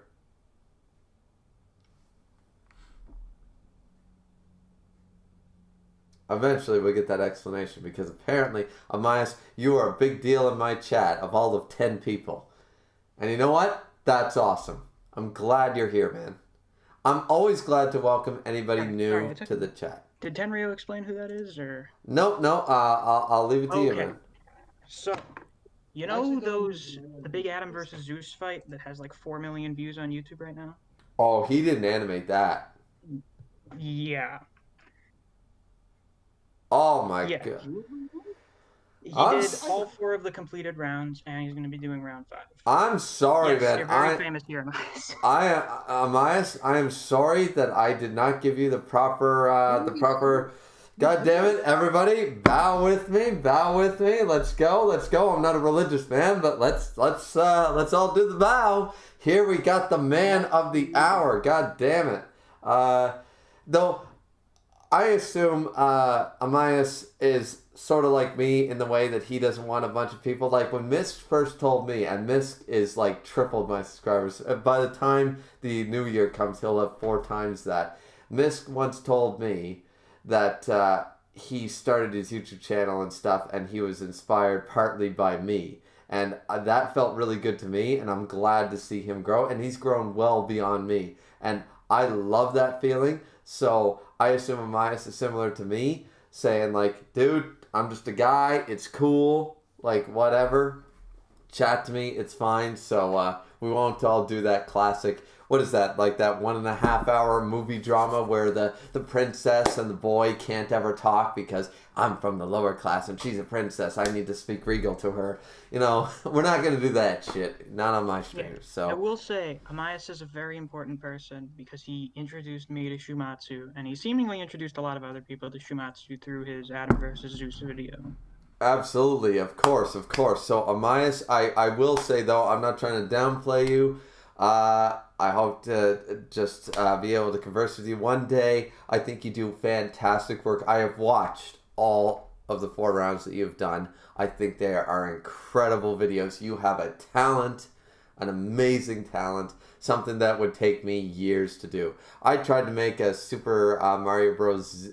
Z episode, you know, those old Newgrounds and stuff. I tried to make a Flash animation once versus, I think it was Castlevania and fucking Fire Emblem. I got about fucking 200 frames into that animation. You know, like the talent that comes with doing things like that, the talent that comes with colorizing and animating and stuff, you're on a whole nother level, man. Really appreciate you. So, just wanted to say that really quick. But thank you for dropping into the stream. I'm glad we didn't. You know what? I'm glad we've gone this long. I have to work tomorrow, but fuck that shit. We got Shuumatsu royalty in the house. This is fantastic. Let's just quickly go through the chat once again. Amaya says, hey. Blah, blah, blah. Adam coming back would make fans go crazy, says Dragon Trades. Yeah, but it's got to be earned. I'm with Amias on this one. It's got to be earned. The only one I can see to be earned would be Herc. And even in like one of those like delusion states, that's the only way I really see it working. Elijah said it would. Amias, of course, embarrassed by all my praise. You know, Big Star says MC Dude. Elijah said I would go crazy too. Dragon Slayer said you have a legend in the chat. Yes, we do. We have a legend in the chat. I hope you get to stick around for a little bit here. MC Dude said, yeah, he got me into the series. Guys, why didn't I get you into the series? I was reading this shit since chapter 1. All right, you're giving Amias all the credit here. What about me? What about me? MC Dude said, look at that. Clap, clap, clap. Amias says, oh, no. It's cool. Yeah, you know. So Amias is a cool guy. Amias is a cool guy. He said, thanks. Elijah said, Griever, who is your favorite contestant on the human side? King Leonidas. You know, I haven't seen him yet, but King Leonidas so far my favorite. I haven't seen him yet. Up until this point, who we've seen? Adam. Adam's my favorite character, bar none, in the series thus far. No. Heracles. Sorry. Human side Adam, God side Heracles. That's where I currently stand. We'll have to wait and see. Heracles is my favorite character in like current running manga. Like I just can't anymore. The 7 Deadly Sins is over. Escanor's gone. I got Heracles to keep me company, man. And he's dead. And he's dead, just like my boy Escanor. Why do all my favorite characters die? Oh my god. It sucks so bad. No, never mind. I won't spoil. But there is some One Piece characters that I still have some hope for that will not die, hopefully, in the Wano arc. So we'll see. Dragon's Rage said Jack is my favorite. All right. Well, why don't we do that? Why don't we chat? Anybody in here? We get 8 to 10 people. So Amias, Elijah, Dragon's Rage, MC Dude. Why don't you guys all tell me what your favorite character is in the chat? We already got Dragon's Rage's Jack, and currently I'll go take a small, quick piss break, and we'll ask Tenryo and Misk, who are your favorite characters and why? We'll start with Tenryo this time because I feel like we're not giving you your due credit, Tenryo. All right, so which question are you going to ask me first? The favorite character part, or was it something else? Favorite character and why? And actually, honestly, you know what? Why don't you do favorite character? Well, why don't we do this? Why don't we do favorite character overall, then we do favorite on God and human. So 3 characters and why. You start us off. I'm just going to go for a quick leak, and then I'll be back. Then we'll do Mist, then we'll do me, and we'll check the chat. Sound good, everybody? Sounds good. All right. That sounds pretty good. All right. Be right back. Honestly, my favorite overall character, I'm honestly pretty close to saying Heracles, honestly. I just love how he's like the Shazam or the Captain Marvel of this series because he's both God and mortal at the same time. He understands both sides pretty perfectly, honestly. That's one of the reasons why I gravitate towards him, honestly. Missed you there? Yeah, I'm here. So favorite character overall? Yeah, I think it's gotta be Heracles, honestly. All right. I'm agreeing with Amias here. My favorite's Sasuke. Sasuke, I think. Well, there are a number of reasons. First of all, the guy's just really endearing and likable. He's like the goofy old man. What's the trope? Crouching moron, hidden badass. That's basically Kojiro. Yep, So like I'm a big fan of that trope overall. I think his backstory is fantastic, and he does pretty much a perfect job of encapsulating the theme of round 3, and I'd say also the purpose of round 3. So the theme of round 3, of course, being um, sort of perseverance and humility over arrogance and stagnancy. absolutely Kojiro true. being this grateful loser, a person who's done nothing but lose in his entire life and has nothing but gratitude for the people that he's lost to because they've helped him grow as a swordsman and as a person. It's absolutely tremendous. And I mean, just seeing that guy win for the first time against a god, no less, is just absolutely Yeah, fantastic. I really, he's probably like when Kojiro showed up again during the Buddha thing, I was like, oh fuck, I'm so happy he's back. Um, yeah. Um, what else? The overall purpose of round 3 being about why humanity should win, essentially just, humans have potential for growth through their unending perseverance and humility. Humans can even surpass the gods. It's fantastic. Even the cover for the first volume of round 3, you have Sasaki looking up and Poseidon looking down. Poseidon always looking down on everyone better than everyone else, and Sasaki always looking up to see where he can go next. It's tremendous. It's absolutely fantastic. agreed.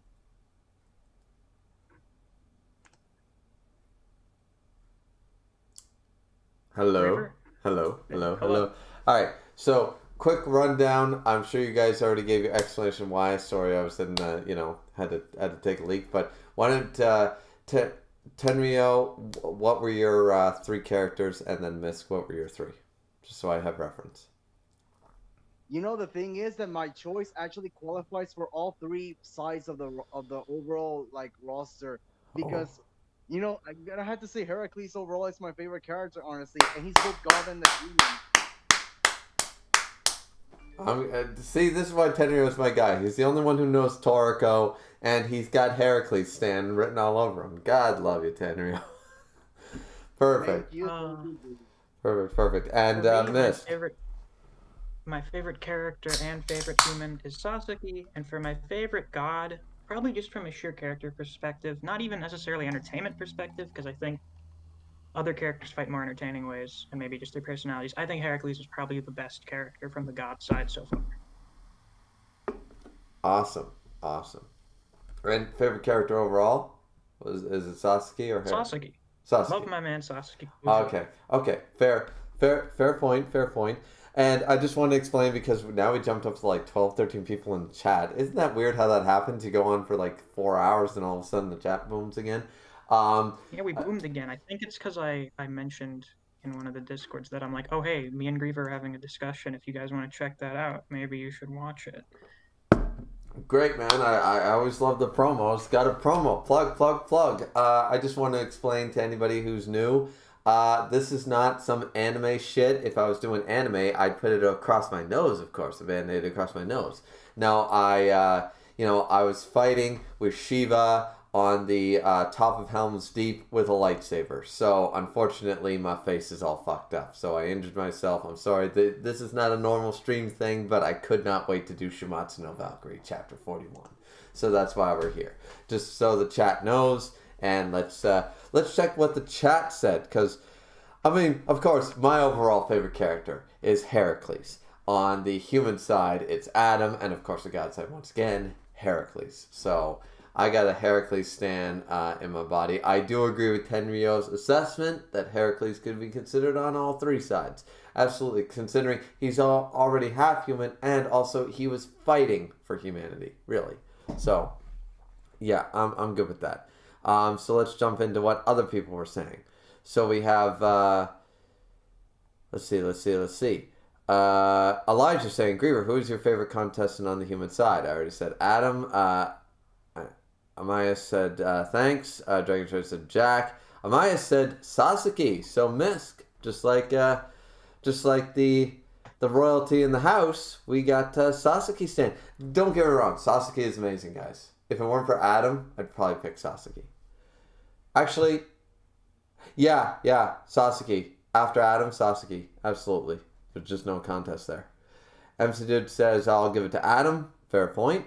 That's what I choose. MC Dude said, I think y'all know why. Took one line. Of course.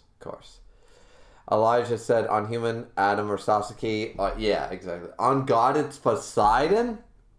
Oh, wow. Listen, Poseidon's stands are few and far between. I think they're all sociopaths. They may be a danger to society, unless it's just for the aesthetics, because he is cool. He's a total dickhead. He's a huge douchebag, but he is very cool. Yeah, Poseidon is important for the story, honestly, because he's an asshole because he has to be. No, and the thing is that what did Brunhild say in the first chapter? Gods get offended too easily because they're way too prideful. Poseidon is the very incarnation, the very definition of arrogance. He's the reason why the gods should not win, because they are way too prideful to a fault. Poseidon represents everything wrong with the gods. Sasuke represents everything good about humanity, which is why humans win, and he does. I would argue that Heracles actually represented everything good about humanity. Funnily enough, it's like you guys are evil, hateful, greedy, terrible, raping, pillaging, murdering, terrible fucking people. But you know what? I still love you no matter what. I'm like, it's the ultimate parent. The ultimate parent. And that's why it's such a great thing with Jack. Oh my God, I can't get over that Jack. We need to add this to the discussions. There are a few things I want to talk about after this bit. Okay. I need to get through this chat. You know, I don't want anybody to feel left out. Yes, of course. And once again, anybody in the chat, you can feel free to join the Discord. If the link doesn't work, message one of my mods, Dragon Stories MC Dude, or even Misk. I'm sure he's still in the chat. They will lead you, and Tenryo as well, they will lead you to my Discord, and you feel free to jump into the voice chat. If you don't feel comfortable with that, that's fine. I'm extending the offer. Once again, this is not a exclusive club. I don't do that shit. Nope, goody. Nope. So, let's say, give it to Adam. So, I just want to say, on the Elijah line about Poseidon, you know what? Good on you, man. You know, because Poseidon is probably one of the most hated characters in Shuumatsu, and if you stan him, good for you. Good for you. You know what? You're sticking by it. You're like, you know what? I like Poseidon. I don't know why you like Poseidon, but for X, Y, and Z reason, you know what? You like who you like. You like whoever you want to romanticize. You like whatever characters you want to play in a video game. You like whatever characters you want to do in X, Y, Z. There will always be people that will hate these characters. There will always be people that love these characters. So you know what? You stand by your guns. If you like Poseidon, good on you. Said, but who do you think would win, Lubu or Jack the Ripper? Jack, because he's bullshit. Dragon's Rage says Jack because of how interesting his character. No, I'm not reading that, Dragon's Rage. I'm not reading your. No, I'm not reading it. MC Dude says, I don't know who would fit favorite god yet. Fair enough. Dragon's Rage also said, I believe Jack would beat Thor if Jack was in the London arena. He is too smart for Thor. Once again, this is just proving the point that you're stacking the deck that has never been stacked. The sumo wrestling ring. It was a ring. The Poseidon ring was a ring. Adam versus Zeus, a ring. The only one who got Honestly, special. Thor's hammer and Garrod are so much more powerful than basically any move Heracles pulled out. Thor could True, do like one but of those all I'm level saying, the city. all I'm saying is that has the terrain changed yet? No, it changed in round 4. It didn't change in any other round.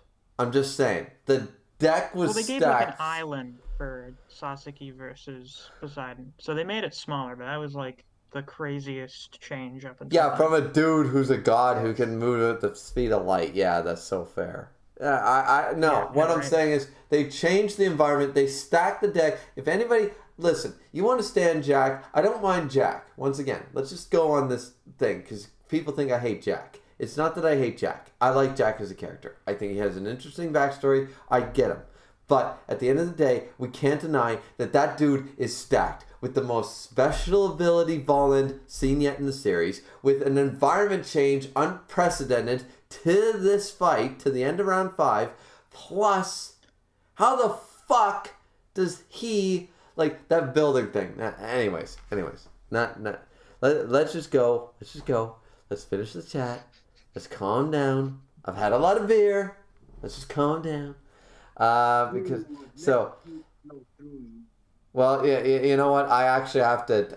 I've been pacing myself because I do have to work in the morning. It's 11:18.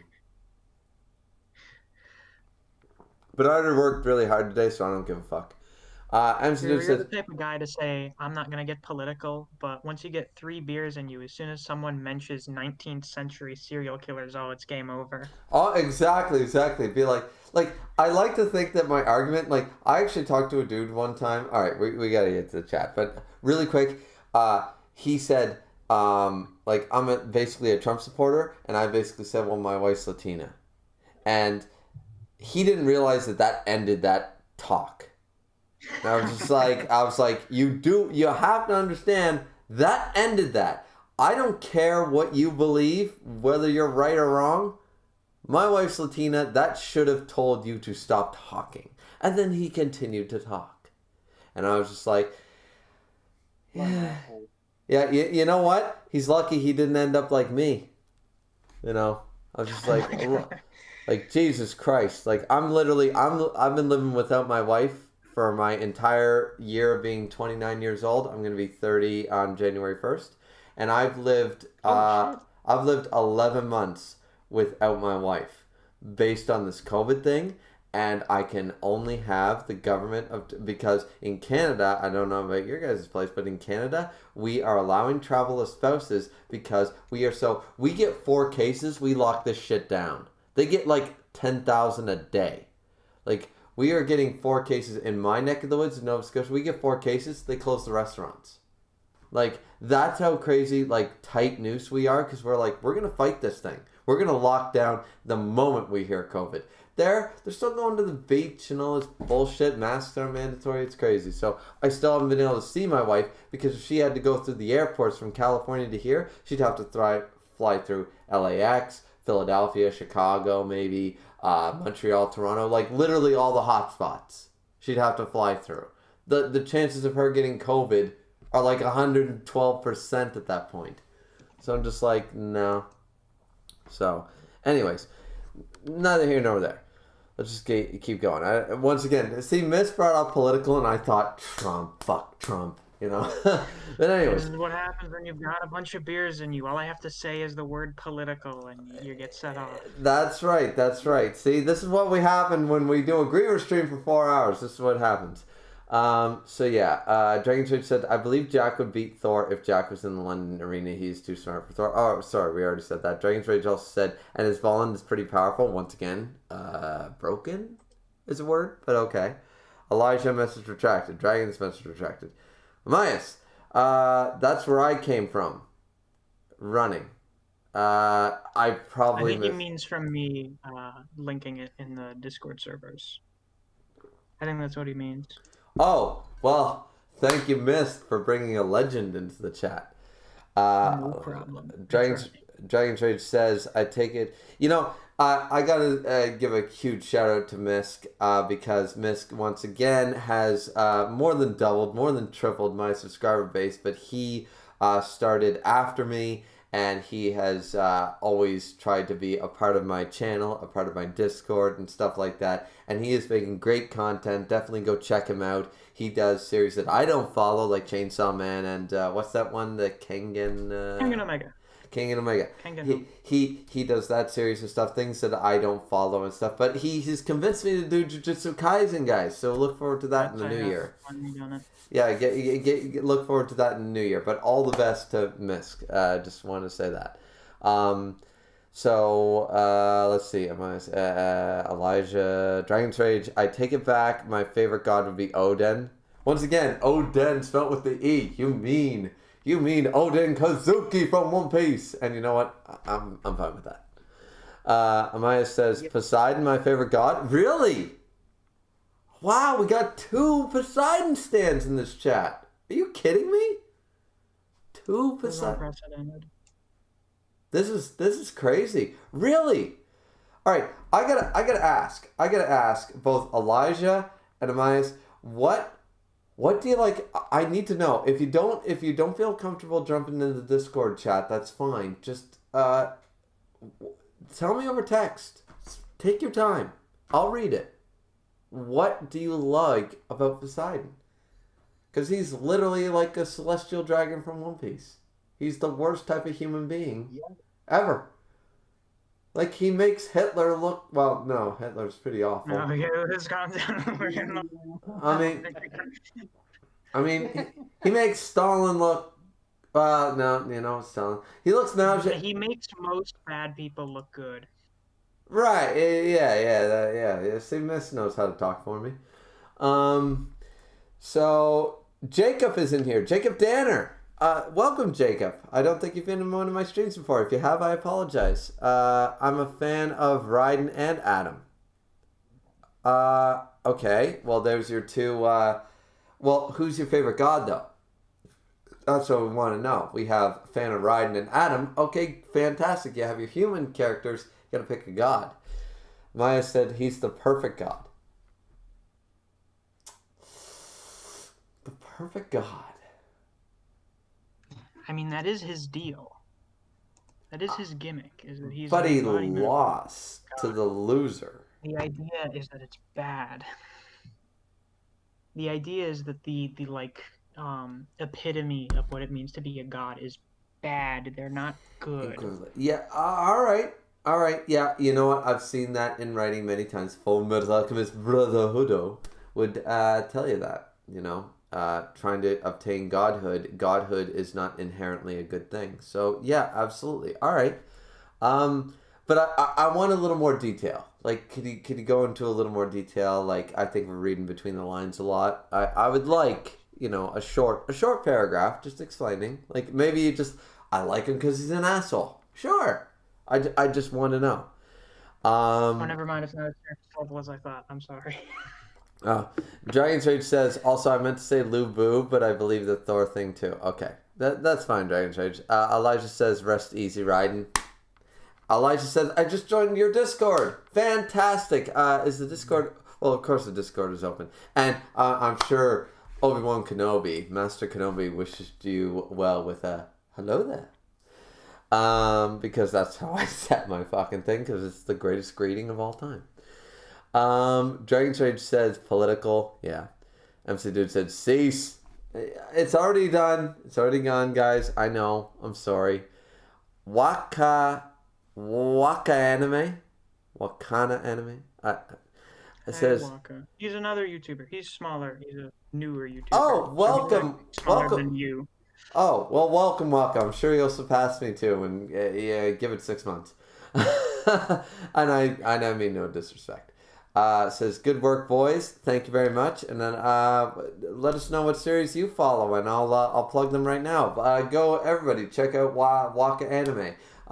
He does, I don't know yet, but we'll find out. He is a Kengan channel so far, so he does one of the series I. Okay, there we go. That's why Misk is here to correct me. Basically, he's the Ron McLean to my Don Cherry for any hockey fans. Let's see. Dragon's Rage says, Poseidon is pretty cool in his own right. I could understand why people like him. I never found him cool in any respect. I hated his guts, and I've hated him as the worst character in Shuumatsu no Valkyrie so far. So I have no idea why. Jacob says Herc is fave god. Yeah, yeah. Jacob saying Ryder Adam, and then saying Herc. All right. Jacob knows what's up. All right, so we have of course, the Shuumatsu royalty. Speaking facts here, let's see. I like the aspect of him being the perfect god and how it's affected his personality and his perspective. It's one of the reasons why I also like Jack. Okay, well, we sort of talked on that, but Tenryo, why don't you give us our thoughts on Poseidon a little bit? Alright, so like I explained earlier, Poseidon essentially represents the epitome of what the gods are. Overly prideful beings who believe that whatever they don't like is evil and whatever they like is good.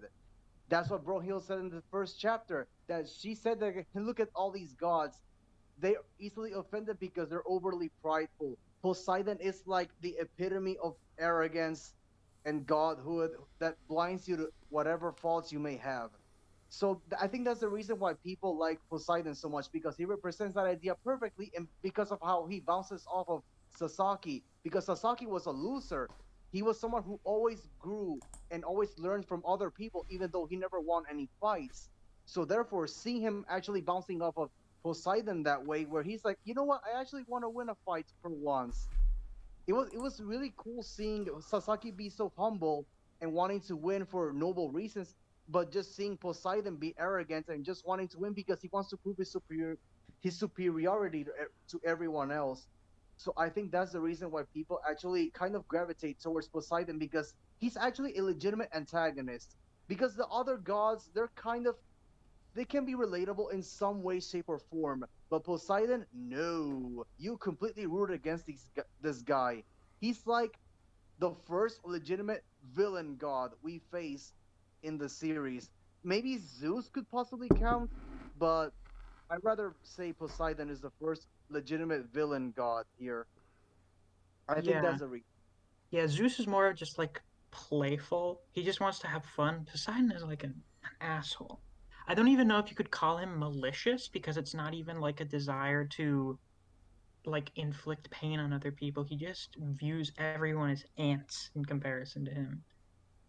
But That what you were just talking about with like everything wrong with him leads to one of my favorite moments from that fight, where after Sasaki's sword breaks and he asks him like, "Hey, have you ever trained until the sun rose? Have you ever shed tears for people that made you stronger? Did you ever feel love towards an opponent in a fight to the death? No, I didn't think so. I shouldn't have asked." And because Poseidon can't answer any of those questions, because he can't say yes to that, he decides there's no fucking way I can lose to someone like you who can't even grasp the concepts of the things me and all of the other people I've fought and have learned from understand. There's no way I can lose to someone like you. exactly. It I love because it created this whole theme of perfection versus improvement. Humans, we should learn something from them because they always improve. They have to learn from their mistakes. They're very flawed creatures. Whereas the gods believe that they don't have to improve. They're perfect. The whole universe is in their fingertips. So why do we have to improve and whatever like that? So honestly, that's why I think that Poseidon versus Sasuke was very thematically important, and that's why people can like Poseidon, because he represents the antithesis of one of the themes of the series, and that's what a good antagonist should do. Could So you tell from honestly, that little spiel? It's my favorite part. He is the quintessential superiority complex, which is what we exact. expect the gods to be. You know what? All right, I can understand. I guess when people say they like the character, once again, it's like you can like an antagonist. You don't need to agree with their ideals. You can enjoy them because they are such a well-rounded character, such a good representation, which I think Tenryo and Miss you guys were talking about, sort of saying that this is a great representation of evil. And it's a fantastic way to represent superiority complexes, godhood, all that fun jazz. And I don't think you guys are wrong. The chat will back you up on this because Amaya says, I like the aspect of him being the perfect god and how it's affected his personality and his perspective. It's the one reason I like Jack. And Wakami says, Jack the Ripper is my favorite character. I loved his awesome backstory and his Voland. Oh no, we're gonna go off on it again. Yeah, no, we're not gonna go off, and we're not gonna go off on it again. I've done that enough. It's been a 4.5 hour stream. I think we're good. Dragon Trade said, Griever, are you saying Poseidon hasn't done anything cool to you? Anything? Are you sure? I'm sure there's some badass move that he did that I was like, God damn, that shit's cool in a review. The Dragon Trade Flood was cool. Sure, whatever. I don't remember. Amaya said, yeah, it's not like I relate. I was too focused on Nitoryu. See, you guys don't understand. Well, some people understand that I dual wield in every fucking game. If there's not dual wielding in my RPG, I basically don't play the game. I need to dual wield. I don't care if it's knives. I don't care if it's swords. I don't care if it's pistols. I dual wield. I think dual wielding is the fucking epitome of badassery. So dual wielding, it's why I watched Sword Art Online for so long. So dual wielding is something that I just inherently love. So when Sasuke pulled out dual wielding, everything Poseidon did just did not matter. I was just like, yeah, this dude's winning. This dude's winning. The moment he pulled out the double swords, I was like, he's winning. So, yeah, that was really... but I'm sure Dragon's Rage is thinking about something where I hyped up Poseidon's 40-day flight or something like that. Amaya says, yeah, it's not like I relate or like the way he acts, which we were talking about. I just love him due to what he represents and the impact he leaves. I don't think he left a super impact. Necessarily. Might more mean the way that Kojiro plays off of him. Yeah, because Kojiro... Because he is perfect for Kojiro to play off. Like, if Poseidon fought Lubu or Sasaki fought someone like Shiva, the fight wouldn't have been the same. It wouldn't have been as good. Poseidon was... playing off each other. Poseidon was a perfect counter. That's very true. Wakame said, bro, I literally just realized you have a Band-Aid on your face, dude. Damn. Oh! People thought this was like my regular face. Amaya said, basically what Jack does, he represents the evil humanity that gods want to purge, and going into detail into it. I mean, yeah, Jack does. I won't deny that. I think Amaya is completely right about that point. So yeah, you guys. I want to say something about Jack. Okay. The worst thing about Jack is not even his Voland. I just hate the fact that they build him up to be the worst evil of all humanity. Like, does Hitler not exist in this universe? Listen, we can't have Hitler be on the human side. We have to draw a fucking line here somewhere, alright? So we just have to do the notorious serial killer everyone knows about. Yeah, what do we do? You gotta consider that Jack is one of the most evil. They can say he's one of the most evil, but the most evil human ever? Like, I can't buy that. That's too ridiculous. It has to be like a thing with how, like, there's a difference between just being like the sociopathic dictator that goes on genocide and strangling the life out of people with your bare hands. And remember, is that Heimdall is there overhyping everything. Think of it as like media coverage. So when they say Jack is the most evil, the most vile human in all the history, he's just hyping up the crowd. He's not. He's a sports announcer. He's a sports commentator. It's a gladiator fight. He's just a sports. Yeah, but listen, Tenryu, I bet you Hitler doesn't have special eyeball powers. He was just some crazy guy with a drug addiction. He doesn't have special emotion eyeball powers like Jack does. No, he had a special mustache. Jack a racist fuck? I don't think so. Jack was a 19th century one, and he was probably racist, but he didn't commit a genocide. He just murdered prostitutes. Though I was still hoping, if you guys remember my reviews, I was still hoping that Jack was going to be the belief that I still hold to the real life Jack the Ripper, was that he was a not a failing surgeon in the literal sense, but a rundown clinic, and he was working on kids, but he didn't have the organs and stuff, and he was a surgeon. And I mean, no matter how good a surgeon you are, if you don't have a liver, well, you don't have a liver, right, to transplant. So he was working on kids and homeless and stuff like that. He was working in this rundown clinic, and he got his mind twisted to the idea that like prostitutes are wasting their lives. They're less than fodder. They're cattle. They're wasting away. They're doing all this like sleazy shit, and that's why all the Jack the Ripper cases always had surgical cuts and their organs removed. Is that he was trying to like he would take a kidney and a liver and stuff and he would transplant them into children of his clinic. Sadistic though it may be, he thought that the child's life was worth more than the prostitute and he was willing to kill for it. That's why you see all the surgical cuts, the precision that only a surgeon would know how to do in all the killings of Jack the Ripper. So I was hoping they would go on that line. They went on a different line. I don't necessarily disagree with it, but I think my line would have been more sympathy. Just saying. I could have See you around, empathized. Amias. Thanks for joining the stream. Oh, Oh, Amias was just leaving. I was just oh, saying, yeah, he's just heading Amias, out. I think he I'm lives in head. like the UK or something. I don't know. So he's Oh, gonna head heading out. out. Was nice chatting. See ya. Yeah, thanks, Amias. I really appreciate the royalty of Shuumatsu no Valkyrie showing in here. All we need is Demi to come in here, and then we're good. I'll get him. I'll get him one of these days. Yeah, there we go. There we go.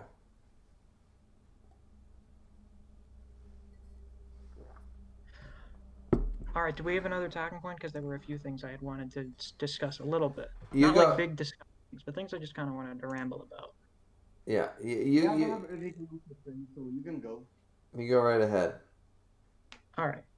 I want to make. I just don't want. I want to make sure I'm not cutting into anything you want to do. No, no. Once Misk, once you get through your points, and I'm sure we'll talk about those, and then it'll turn to another hour. But once Misk, you get through your points, Tenryo, anything you want to say and stuff, then we'll probably end the stream because it's been going on 4 hours and 20 minutes. I need to grab another beer, and it's 11:38 at night, and I need to work at 6 a.m. So this is fantastic. So you start talking. I'll be back in 2 seconds, and. We'll see where we get. All right, fantastic. So there were two things I had remembered when we were having some previous discussions. The first one was about Thor versus Lubu, which is, in my opinion, the least good fight. Just because you don't really give a shit about the characters, there's not really much to Thor and Lubu in terms of like actual like depth and character. But I Yes. really, really do like, because I reread it like a day or two ago, the final moments of the fight after the clash between Thor's hammer and Sky Eater, when the two of them were both super excited. You see they both got these huge smiles on their faces. And then we get the reveal that Lubu's body has been like absolutely destroyed by Thor's attack. And Thor just has like this really like sad, disappointed look on his face. It's like a really simple thing that I really, really like. I think we mentioned earlier how good this artist is with doing faces. And I think Mm-hmm. although Thor doesn't have a lot in the way of personality, I really like what the author does with his facial expressions. It's one of the things I don't care much about for this new anime art style is that just seems to be kind of missing. They've made it much more generic. Um, but like the look of disappointment on his face at seeing that Lubu couldn't handle him going all out. And then when Lubu like rips his own ruined arm off and charges at him with no weapon, trying to bite him with his teeth, just like that the little grin, the little smile on his face. It's like this pleasant surprise that he's like so happy that Lubu is still going after all that. It's fantastic. And another thing is like after the round ends, after Lubu dies, the look on Thor's face where he looks like it's this very subtle sadness to him where he looks like now there's something missing from his life. It's very simple. And even though Thor doesn't really have much in the way of character, I do really, really appreciate like the very simple emotions on his face at the end of that fight. This is why the end is like the highlight of Thor versus Lubu. Um, the other thing I wanted to talk about was Jack versus Heracles, mostly with the theme of evil. I know from last month's stream we have that very much now infamous discussion about Jack's mom. I wanted to jump out a fucking window. We spent like 30 minutes talking about it. Um, Jack's mom is like supposed to be evil, but the idea is that Jack's mom became evil because of her circumstances. You know, kind of like Jack, which is the whole idea of the fight, is that no one is born evil. It's your circumstances that make you evil. It's the same for Jack's mom. It's the same for Jack, which is like the whole point of the fight. The idea with Heracles and him still loving humanity, in spite of all that, the love that he shows Jack at the end of the fight, it's going to show you that you can't get rid of human malice just through violence. Like if Heracles beat Jack straight up, the message of the fight would have been the only way you can get rid of human evil is by just erasing it, by just fucking killing all evil people. That's not a very compelling message. Well, I mean, like, it's compelling. It's not very interesting in terms of a message. With the end, with Heracles Later, giving MC. Jack a hug and saying, no matter what, I will always love humans. And the message at the end, encompassing, preserving love, which encompasses humanity. The idea, the message of that fight, that the key to getting rid of evil is to just show compassion and um, just love to your fellow man. It's perfect. It's fantastic. So, yeah, that's really all I had to say about that. Honestly, I agree. With the Thor versus Lubu thing, yeah, like I said before, when I was talking about how in Raiden versus Shiva, the ending, they show respect to one another. They were more blatant about it. With Thor versus Lubu, like you said, it was more subtle. It was more difficult to notice because they're both very silent characters. They're not overly expressive or vibrant or energetic. And with Jack versus Heracles, and one of the things that I love about Heracles so much is that despite the fact that he's a human that became a god, he doesn't forget his roots as a human. He still has his human side completely like open. He hasn't forgotten who he was before he became a god. That's one of the reasons why I love Heracles so much as a character. That's why I compare him to Captain Marvel or Shazam from DC because he's a human that became a god. He's both god and mortal at the same time. Well, in a sense, because Shazam can just turn back into a human anytime, whereas Heracles is always like a god now, but he was a human. So in essence, he's both a god and a mortal at all times, personality-wise. So that's why his character is so important to me when regarding this story. And that's why Jack had to really look at Heracles and see the potential of humans. Obviously, he can't reach godhood through like his own physical body or whatever, but in terms of personality and character, he just tried to be more like Heracles. So there's another theme.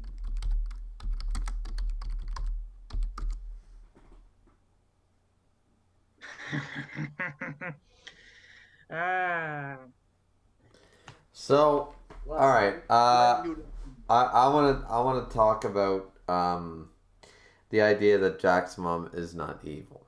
Now, I'm Okay, that's not what I was saying. That's not what I was saying. no, Just to no, make that no, clear. no, no, no, no, no. We're gonna go off on this for a second because Solar Warrior argued me. If Miss, were you in that stream? Tenryo, were you in that stream where I Solar? mentioned that I was. We spent half an hour talking about poverty and abortion, and I wanted to jump out my window. Yeah, exactly. It was a bit of a. It got a little too real and it got a little too sidetracked. So, what I'm going to say is that though I fundamentally agree with your idea that people are not born evil, and the circumstances have them, and blah blah blah. I just want to ask you one question. Based on all of what you said, is that you said that Heracles destroying Jack would have sent the wrong message, right? Yeah, I'm just making sure. Yeah, I'll say. So him destroying Jack is like, okay, we need to root out all evil, and this is the pinnacle of evil. Him hugging Jack rather than killing him was showing the right way to do things. Is that still? Yes, because Jack has shown that he's changing from. Well, Jack is literally right? reconsidering his entire worldview because of it. So I just want to ask you one more question. As a Heracles Oh stan, boy. did he did Heracles choose to hug Jack? Could he have killed him? Could he have stabbed him? Or did he choose to hug him? Did he have the choice? I mean, from the way he was positioned, I always thought that the god's explanation for him, oh, he didn't have enough strength. People argue with me over it. Even like the characters give like an in-depth explanation, and I'm like, no, no, no. This is them coping. Like this is their explanation because they can't fathom Heracles doing this. Like Heracles, the dude's a heavy guy. He probably could have just lifted his arm in the air and dropped it and fucking broken Jack's neck. Like he Yeah, didn't have to actively put effort into his swing. Arm was already up in the air. I think it was an active decision on Heracles' part because he's fatally wounded. Jack has outsmarted him. He's won. If Jack dies at first and Heracles is not there anymore, what the fuck was the point? Because now there's no one left to argue with Zeus to spare humanity. So at that's right. that point, it's like, why would I do that? That's stupid. That would totally undermine my whole point here. And Heracles is already dying. So even It would completely he defeat kills his own mission. he kills Jack. He makes a win for the gods, which he does not want, and then he dies and can't petition the gods to save humanity. So people argued me the whole time. I was always under the impression either Herc wins outright, or Herc lets Jack win because that's where we're going. And I said that for like 3 chapters leading up to the finale. And I'm glad you agree with me that Heracles had the choice. He could have killed Jack right there in that moment. He chose to hug him. Dude, this whole he didn't have the strength to do it bullshit.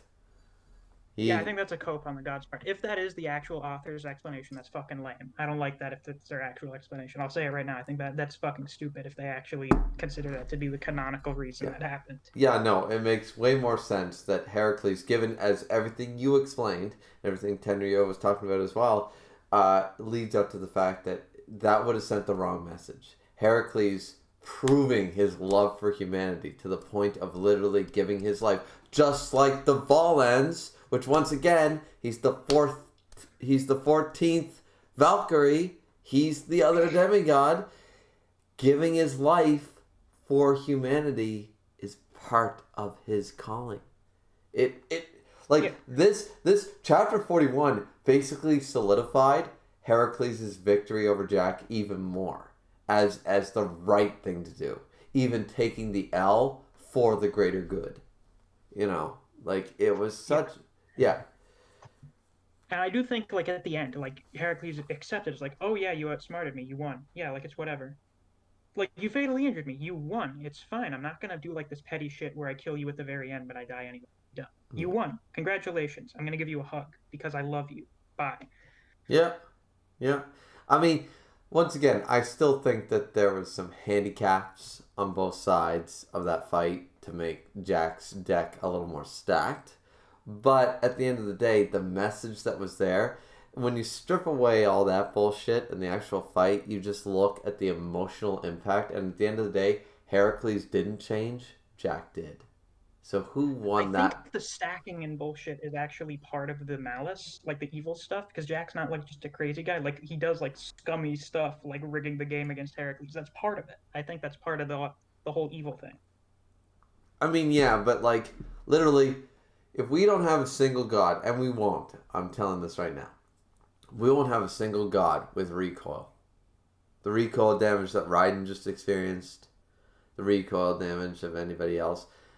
Heracles had recoil damage. The only god to have recoil damage.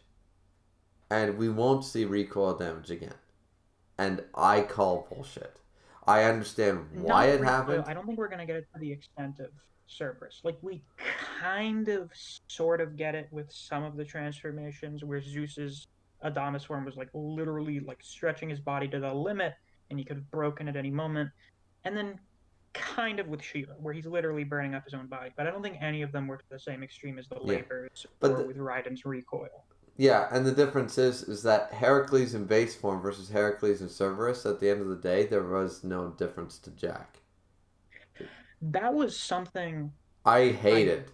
I didn't like how as soon as he goes into Cerberus, he does like that one swipe, and just like the pressure from him moving his arm tears up the building, and I'm like, holy shit, that's a ridiculous strength feat, and then he never really shows like a strength feat. Yeah, like the moment I was pissed that whole fight because I think he actually ended up hitting Jack and they had some weird explanation, but he actually, in Cerberus form, hit Jack, and he didn't die. It didn't, like, literally incinerate him, and I was just like... There were a few No, this is where I bullshit. kind of called bullshit. Yeah, no, there were points where he hit him, and I'm like,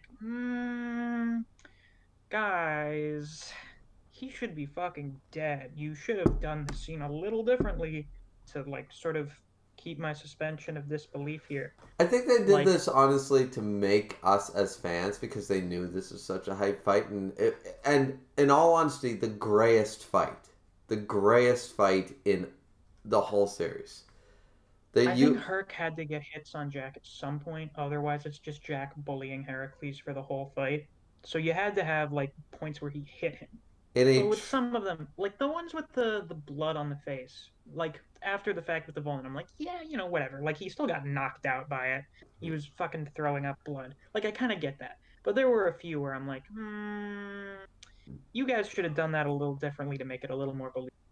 Yeah, I had multiple problems with multiple panels in the chapter. Like, yeah, like, listen, the building thing made no fucking sense. I'm just saying. That was weird how he got out from under that uninjured. He got out from an entire building, but Heracles couldn't stand in the middle of, like, a broken window of the falling building. Well, he went through the window. Yeah, it was weird.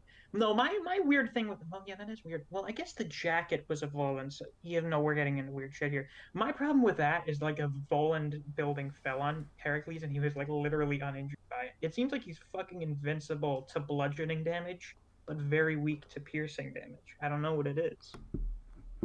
Yeah, I just didn't agree with the fact that, because, once again, the Volans, you know... The way I explain it, and a lot of people don't like this because people stan Jack or they stan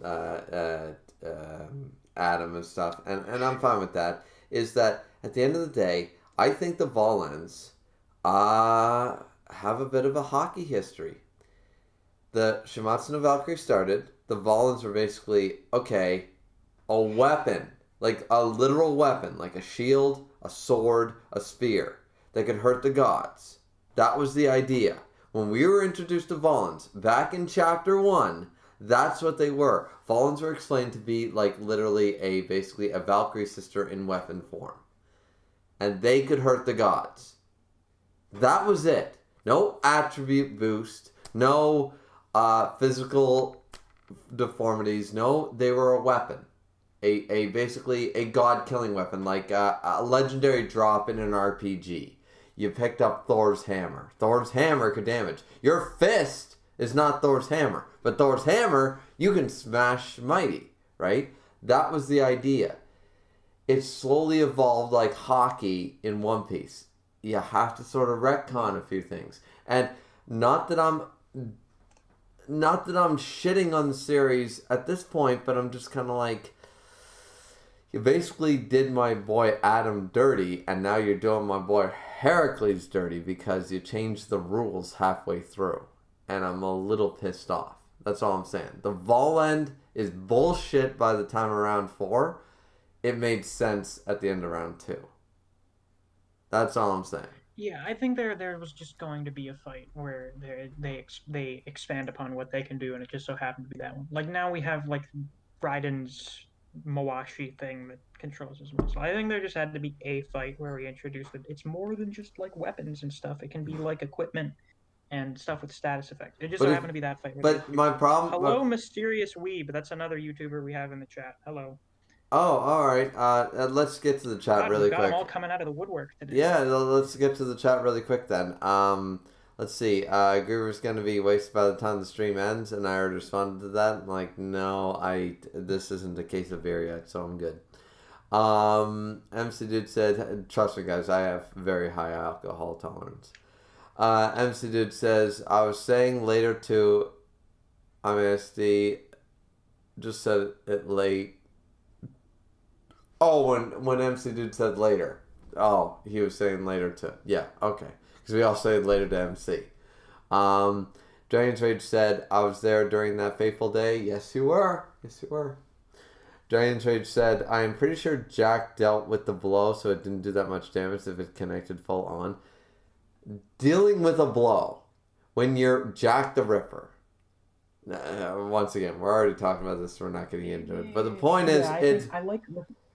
it's bullshit. I'm just saying it's bullshit. Jack the Ripper is not a fighter. You want to argue that Lu Bu could take a slap from Thor, go right ahead, but I don't buy this shit.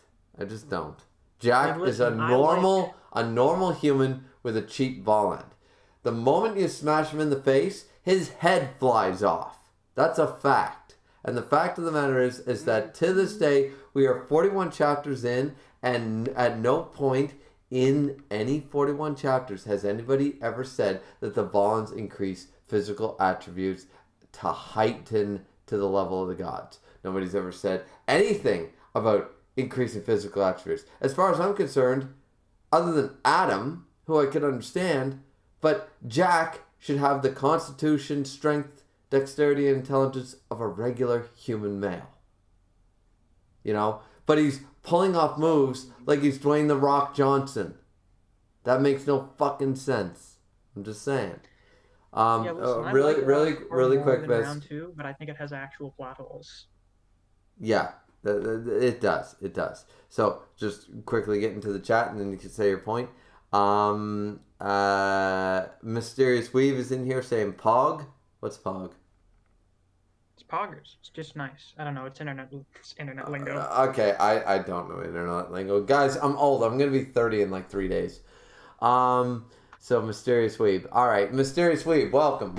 I'm glad you're here. Jackie Tran. Is that like a pun? Okay. Says anomal. I don't know how to say that word. I was going to say anonymous entity, but it's anomalous entity. Okay. I don't know. All right, cool. Dragon's Rage says Heracles could have said no, the arena changed, so it's his own fault to put himself at a disadvantage. He was fighting for humanity. Fuck off. Don't hurt my boy. Don't hurt my boy. My boy was literally giving the handicaps away because he wanted to fight for humanity. Something Rodrigo de Jesus Garcia Hernandez. Jesus, man, how many names you got? Says hi.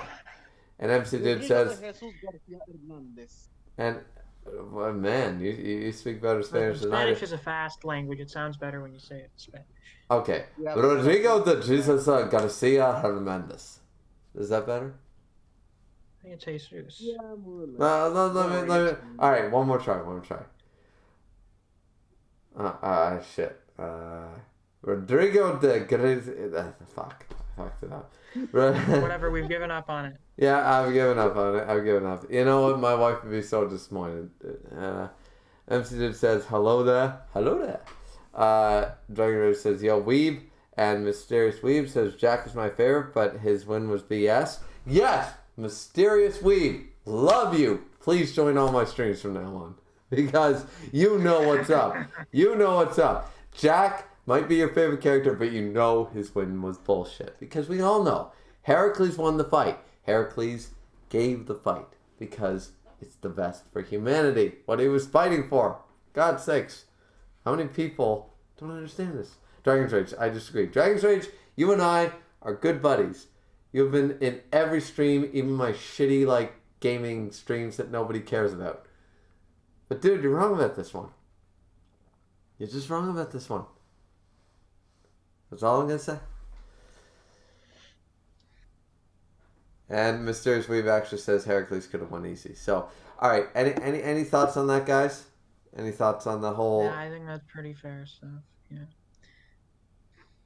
Honestly, yeah, I feel like Heracles, if he really went all out, if he really wanted to kill Jack, he could have won that fight very easily. Because, like Griever said, Volans do not increase all of your physical attributes. They don't make you faster. They don't make you stronger or more durable. They just give you a weapon that can allow you to hurt the gods. It's just that Jack's Volan conveniently is the only one that grants you a special ability. Whatever you touch becomes a divine weapon. And I'm like, and it's explicitly fucking useless in any of the other arenas. Exactly. Yeah. I'm like, okay, and the arena was... The idea could have worked if they foreshadowed it better, but they clearly, how they explained the Volans, it didn't work that way before. So you meant yeah, about Volans in general, because if you actually go back and read through it, they do foreshadow pretty hard that it's the gloves. No, So no, yeah, I know what you mean about Volans being able to. we're not arguing that though. What we're arguing the fact is that people argue like the Yeah. knuckle dusters, the shield breaker and stuff, and it's like that's not like how yeah. Not is the same. Okay, look, yeah. here's the thing: if his Volan was not the giant scissors, where did he get those giant scissors if they're not special? They What? just gave him giantses. But that's unfair because they're giving him more weapons than accounted for. They're giving him a Volan and more weapons. That Well, was who really said there was a unfair. limit to the weapons you could have? The Volans weren't even a rule. It was just a thing that happened. Like Lubu was fighting Thor, and then Thor gets cut across the chest, and everyone was like, "What the fuck is that?" And then we get an explanation of the Volans. So there are really no rules for what you can bring in. All right, I have one question. Not that it was brought up, but what if the spear broke? Which spear? Lubu's. Lubu's It did spear, actually. which was It did yeah, break. It but fucking shattered. at the end of the fight though. What I'm saying is, let's say you have let's say halfway through before Adam. Here's a great example. Before Adam got blood in his eyes, still has eyes of the Lord, right? Knuckle, Should have worn glass. knuckle duster somehow gets destroyed, dissolves. Can Adam still hurt Zeus? The idea that we were presented with at chapter 1 was you need a Volant to hurt a god. Like it's not a boost, it's a requirement. Without Volant, you can't even touch them. You can't hurt them. It's basically like trying to touch a Logia without hockey. You need that. Actually, that's my best explanation I came up with. Hit a Logia without hockey. I don't care how fucking strong you are. Without hockey, you're not hitting that guy. White beard, full punch, no hockey, ain't hitting Smoker. Because Smoker's smoke. It wouldn't work. So, that is what the Volans were meant to be. They changed the idea of Volan throughout the series. I'm not saying that it's a bad change, but I'm saying that I'm calling a little bullshit here and there. Like, there are some flaws with evolving the Voland from what it initially was, which was basically, as Tenryo also agreed with, it was a weapon. A weapon that could hurt the gods. You need to use this weapon, your best weapon, in Adam's case, his fist. Sasuke, his swords. Lubu, his spear. You needed to use a weapon to kill the god. You know, so if, for example, if Jack's gloves were burned off, he automatically loses because he can't, no matter what he does, he can't hurt Heracles. That should have been the explanation. But there's so much, that's what I'm saying. Like, they changed what a Voland was throughout the series, and I really didn't like that. Mm-hmm. I think I mentioned this in your last stream discussion. I think the most simple explanation as to why Adam was able to harm that of Voland is he was from the Garden of Eden, so he was basically a divine creature. He was like a divine creation, sort of like the gods. He was the first human, but he was a divine creation, so that allows him to do it. So he's the exception to the rule. Giving him the Voland brass knuckles is basically just like giving a normal guy brass knuckles to fight a normal person. They could have given him a fucking roll of quarters and it probably would have had about the same effect. Right, yeah. But what Dragon's Rage brought this up earlier in the chat. I think you guys were there for that. When, if at any point they come up with a Voland that would have tipped the favor to Adam winning, That's gonna be a problem. Right. Then it's going to be a problem, and then I'm going to call bullshit. I love this manga, but I'm going to call bullshit if they pull... Because Oda did this really well with the whole hockey thing. Like, he did it extremely well. Yeah, there's still some flaws, like the crocodile fight and shit like that, but Oda did a fantastic job of trying to slowly go, oh fuck, I didn't know the manga would be this popular, oh shit, oh shit, oh shit, and tried to figure out a new power system that would make sense within universe. There are a couple of flaws, but overall it worked. We're 40 chapters Yes. in, and already he's pulled a Haki. Oda took 10 years to pull Haki. This shit happened after fucking 5 minutes, you know? And I'm just kind of like, I don't know about this. And that was what pissed me so much off about the Jack Fallen. Is because it felt like... we're gonna get a villain that's a pair of glasses. Right, yeah, exactly. Yeah, to protect the eyes. No, I think there were people that argued over the blood in the eyes being like a metaphorical thing, but I think the bit about triggers, like there's the scene right before it where it's like, oh yeah, everything that happens in the world is caused by an infinity of triggers.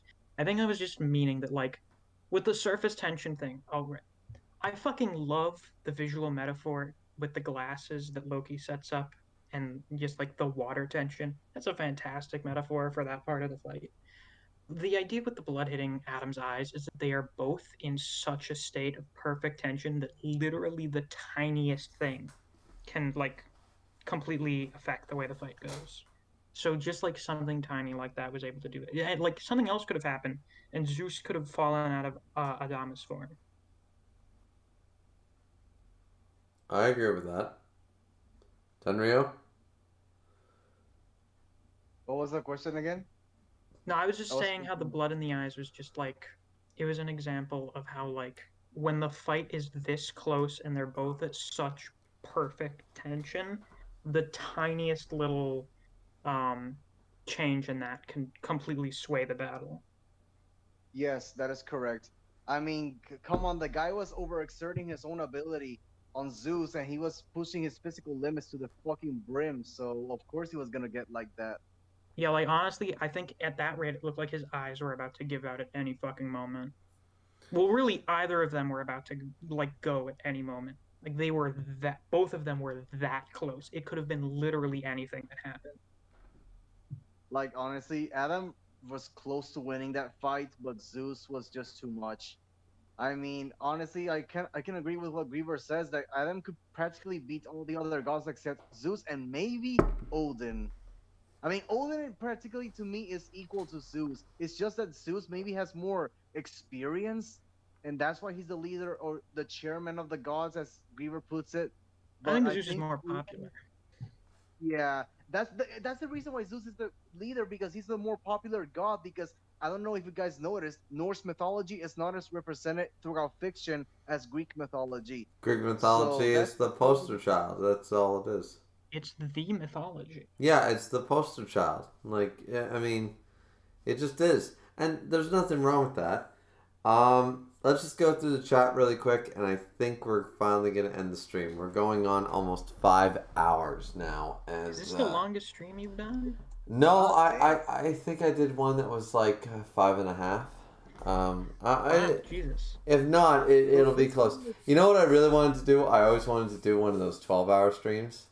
I really want to do one, but I need something to bring people in, like this chat. Like, we have a great chat going. You guys are here. I'd love to have something similar going for hours and hours and hours. Like, because, I mean, I know Tenryo, Misk, I know you guys could talk to me to the end of time, and that's fantastic. So one day we will get something like that going. But till then, let's just check the chat really quick. And then I'll let you guys say any last words, plug whatever you want, and then we'll end the stream because it is actually 10 after 12 and I have to work in the fucking morning. Jesus. I started this shit. I'm so glad I started this shit when I did. Holy fuck. So, let's see. Mysterious Weave says Heracles could have won easy. Agreed. MC Dude says, I still think Heracles didn't feel as threatening as he should have. I was disappointed in some of his labors, yeah. And I wish I saw more of them, but...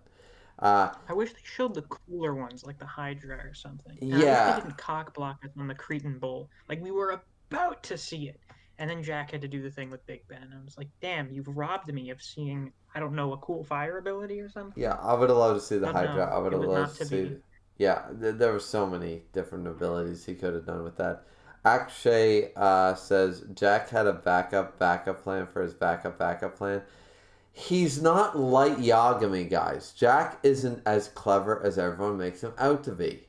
He literally, most of his plans relied on stupid amount of dexterity that he shouldn't have been able to do, because as we all just agreed, Volans don't make you superhuman. They don't make you Captain America.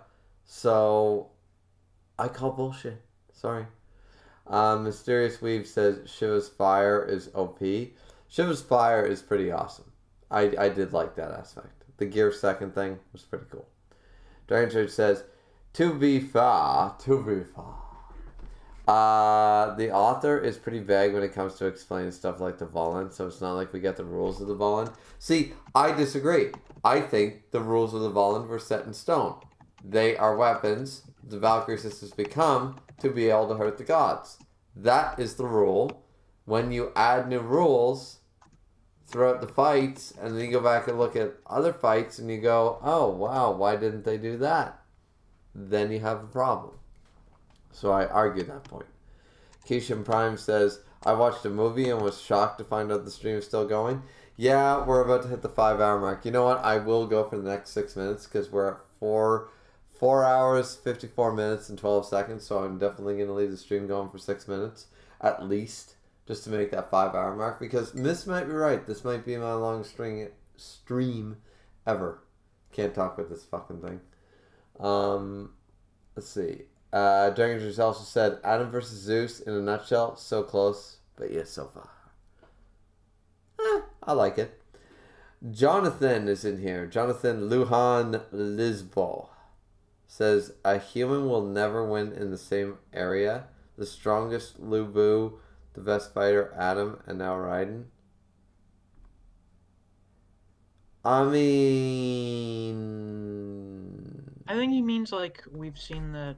Well, you could argue that like brute forcing the gods doesn't work, but I think more so what we got with the first and second round is like you're not going to beat the gods doing the same thing as them. Most literally with Adam, it's because they're gods. You are not going to be better at gods doing the same thing. Yeah, you're not going to beat the arm wrestling champion of a god in an arm wrestling contest. Yeah, I get that. Rodrigo de Jesus Garcia Hernandez says, yeah. I'll say so. Very detailed. Rodrigo de Jesus Garcia Hernandez says, I think it's Jesus. I think that's the Hispanic. yeah, but if it's not spelled hey and ZEUS, I always like people always say it's Jesus, it's Jesus. I'm like, no, it's not. Yeah, that's a joke my dad makes all the time. Yeah, I do not do that.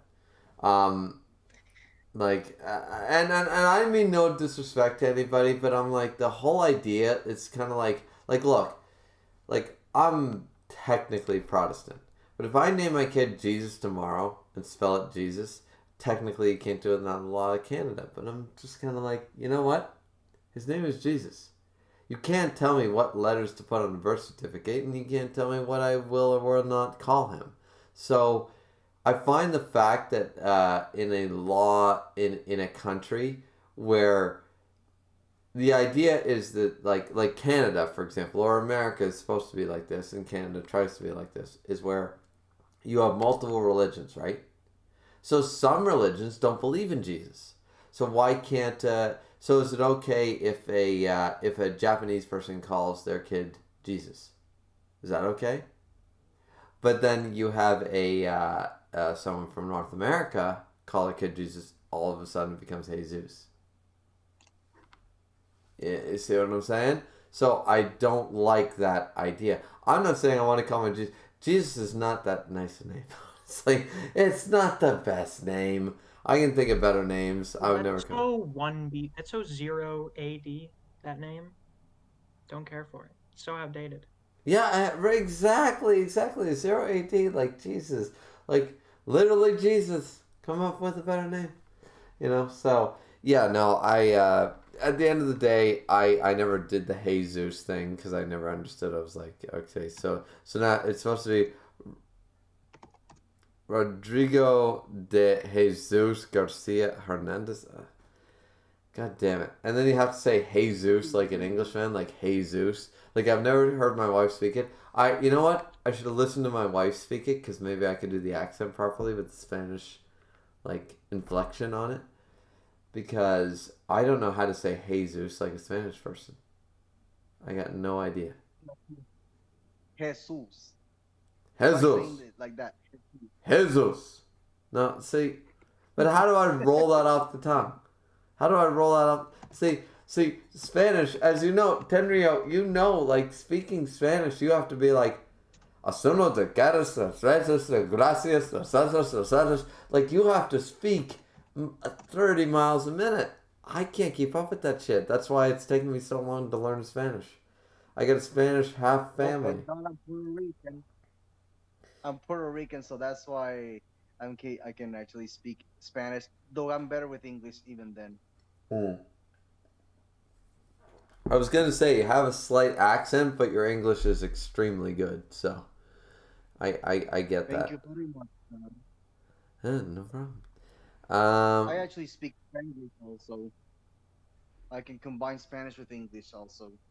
Yeah, my wife does that all the time, pissing me off because all of a sudden she'll be like, "Oh, you're such an asshole," and you're still a dick. And I'm like, okay, you insulted me like 2 ways in English. How many ways in Spanish? Let's let's keep on the same language page. Yeah. No, her and her mother do. You're just taking notes throughout all the stream. You had to take notes on my scientific discovery for who the next fighter is. Now you have to take Spanish notes. Yeah, exactly. See, I need to learn Spanish, and I need to study for Miss Content's science exam. We have an Yeah, there's exam. no need to go to college, people. You can just go to Miss Content's channel. There we go. There we go. So No, I let's. didn't even have to plug myself. That's amazing. Yeah. So let's see here. We got Dragon's Rage saying people need to put some respect on Jack's name in Record of Ragnarok. No, they don't. They don't. Listen, the people explicitly don't put respect on his name at the end of it. They start throwing fucking garbage and rocks at him. Exactly, and there's a reason for that because he's a piece of shit. Uh, Dragon Rage says, "Hey Zeus." Right. See, that's how I read that. Hey Zeus. Like, you know what's ironic? I want to know where this comes from. I'll look it up eventually. But isn't it ironic that Jesus is pronounced Hey Zeus? Literally the thing that they stole from like to make their god like figure. Like Zeus looks like the Christian god. Why? They stole it. So I'm just saying, I'm like, why is it Jesus? Like, how do you get Jesus out of Jesus? It makes no sense. So, Now everyone's speaking Spanish in the chat. oh, this is awesome. Buenas tardes. ¿Cómo está? Buenas Now it's like noches. whenever I look up Ragnarok, See, hey guys, you think I don't know any Spanish? ¿Cómo está? Buenas noches. Buenas noches. You know, you guys don't think I know anything. Well, the stream just became a Spanish class. Yes, it did. Hola. Cuita. Buenas tardes. ¿Cómo está? Hola is Buenas. actually the H is silent in Ola. Wow. I did that. I said hola. Like, hola. It's I sorry. could have sworn you actually said Ola. Sorry, it's Could have probably sworn it's so. probably part of this because like B's, C's, H's, a few other letters are a little more like the, you know, because I'm speaking with my tongue, so it's a little more difficult. But yeah, good catch though, good catch. Muy bueno. Ow, that hurt to do. All right, so I think we're at the end of the stream. We passed 5 hours. Woo! If this is the longest Griever stream, then it is the longest Griever stream. Thank you, Tenrio. Thank you, Misk, for being here and spending the last like 2.5 hours for me. My pleasure, boys. My pleasure. Perfect. Fantastic. It's always my favorite part of the Griever streams is a chance to talk about this to other intelligent people. Exactly. Yeah, So We did a whole stream where you can watch the entire Lord of the Rings trilogy, the extended editions, and you can still listen to the stream. Exactly. You only You have can 14 watch the hours. extended version of Return of the King and still have more of the stream left. Exactly. Exactly. And you know what? What great fucking movies. The Lord of the Rings Extended, the only way to watch Lord of the Rings. So, let's just give a big shout out to all the people in the chat. I can't name everybody because that would take too long, but everybody who is in the chat, amazing. All the moderators, Dragon's Rage, Keystone Prime, MC Dude, thank you, Tenrio and Miss Content once again for being here. Any final words, boys, before I end the stream? Miss, you go first, then Tenrio. Not too much. This was fun. I'm looking forward to your next Jujutsu Kaisen stream. No spoilers, but you're gonna get into some pretty cool shit.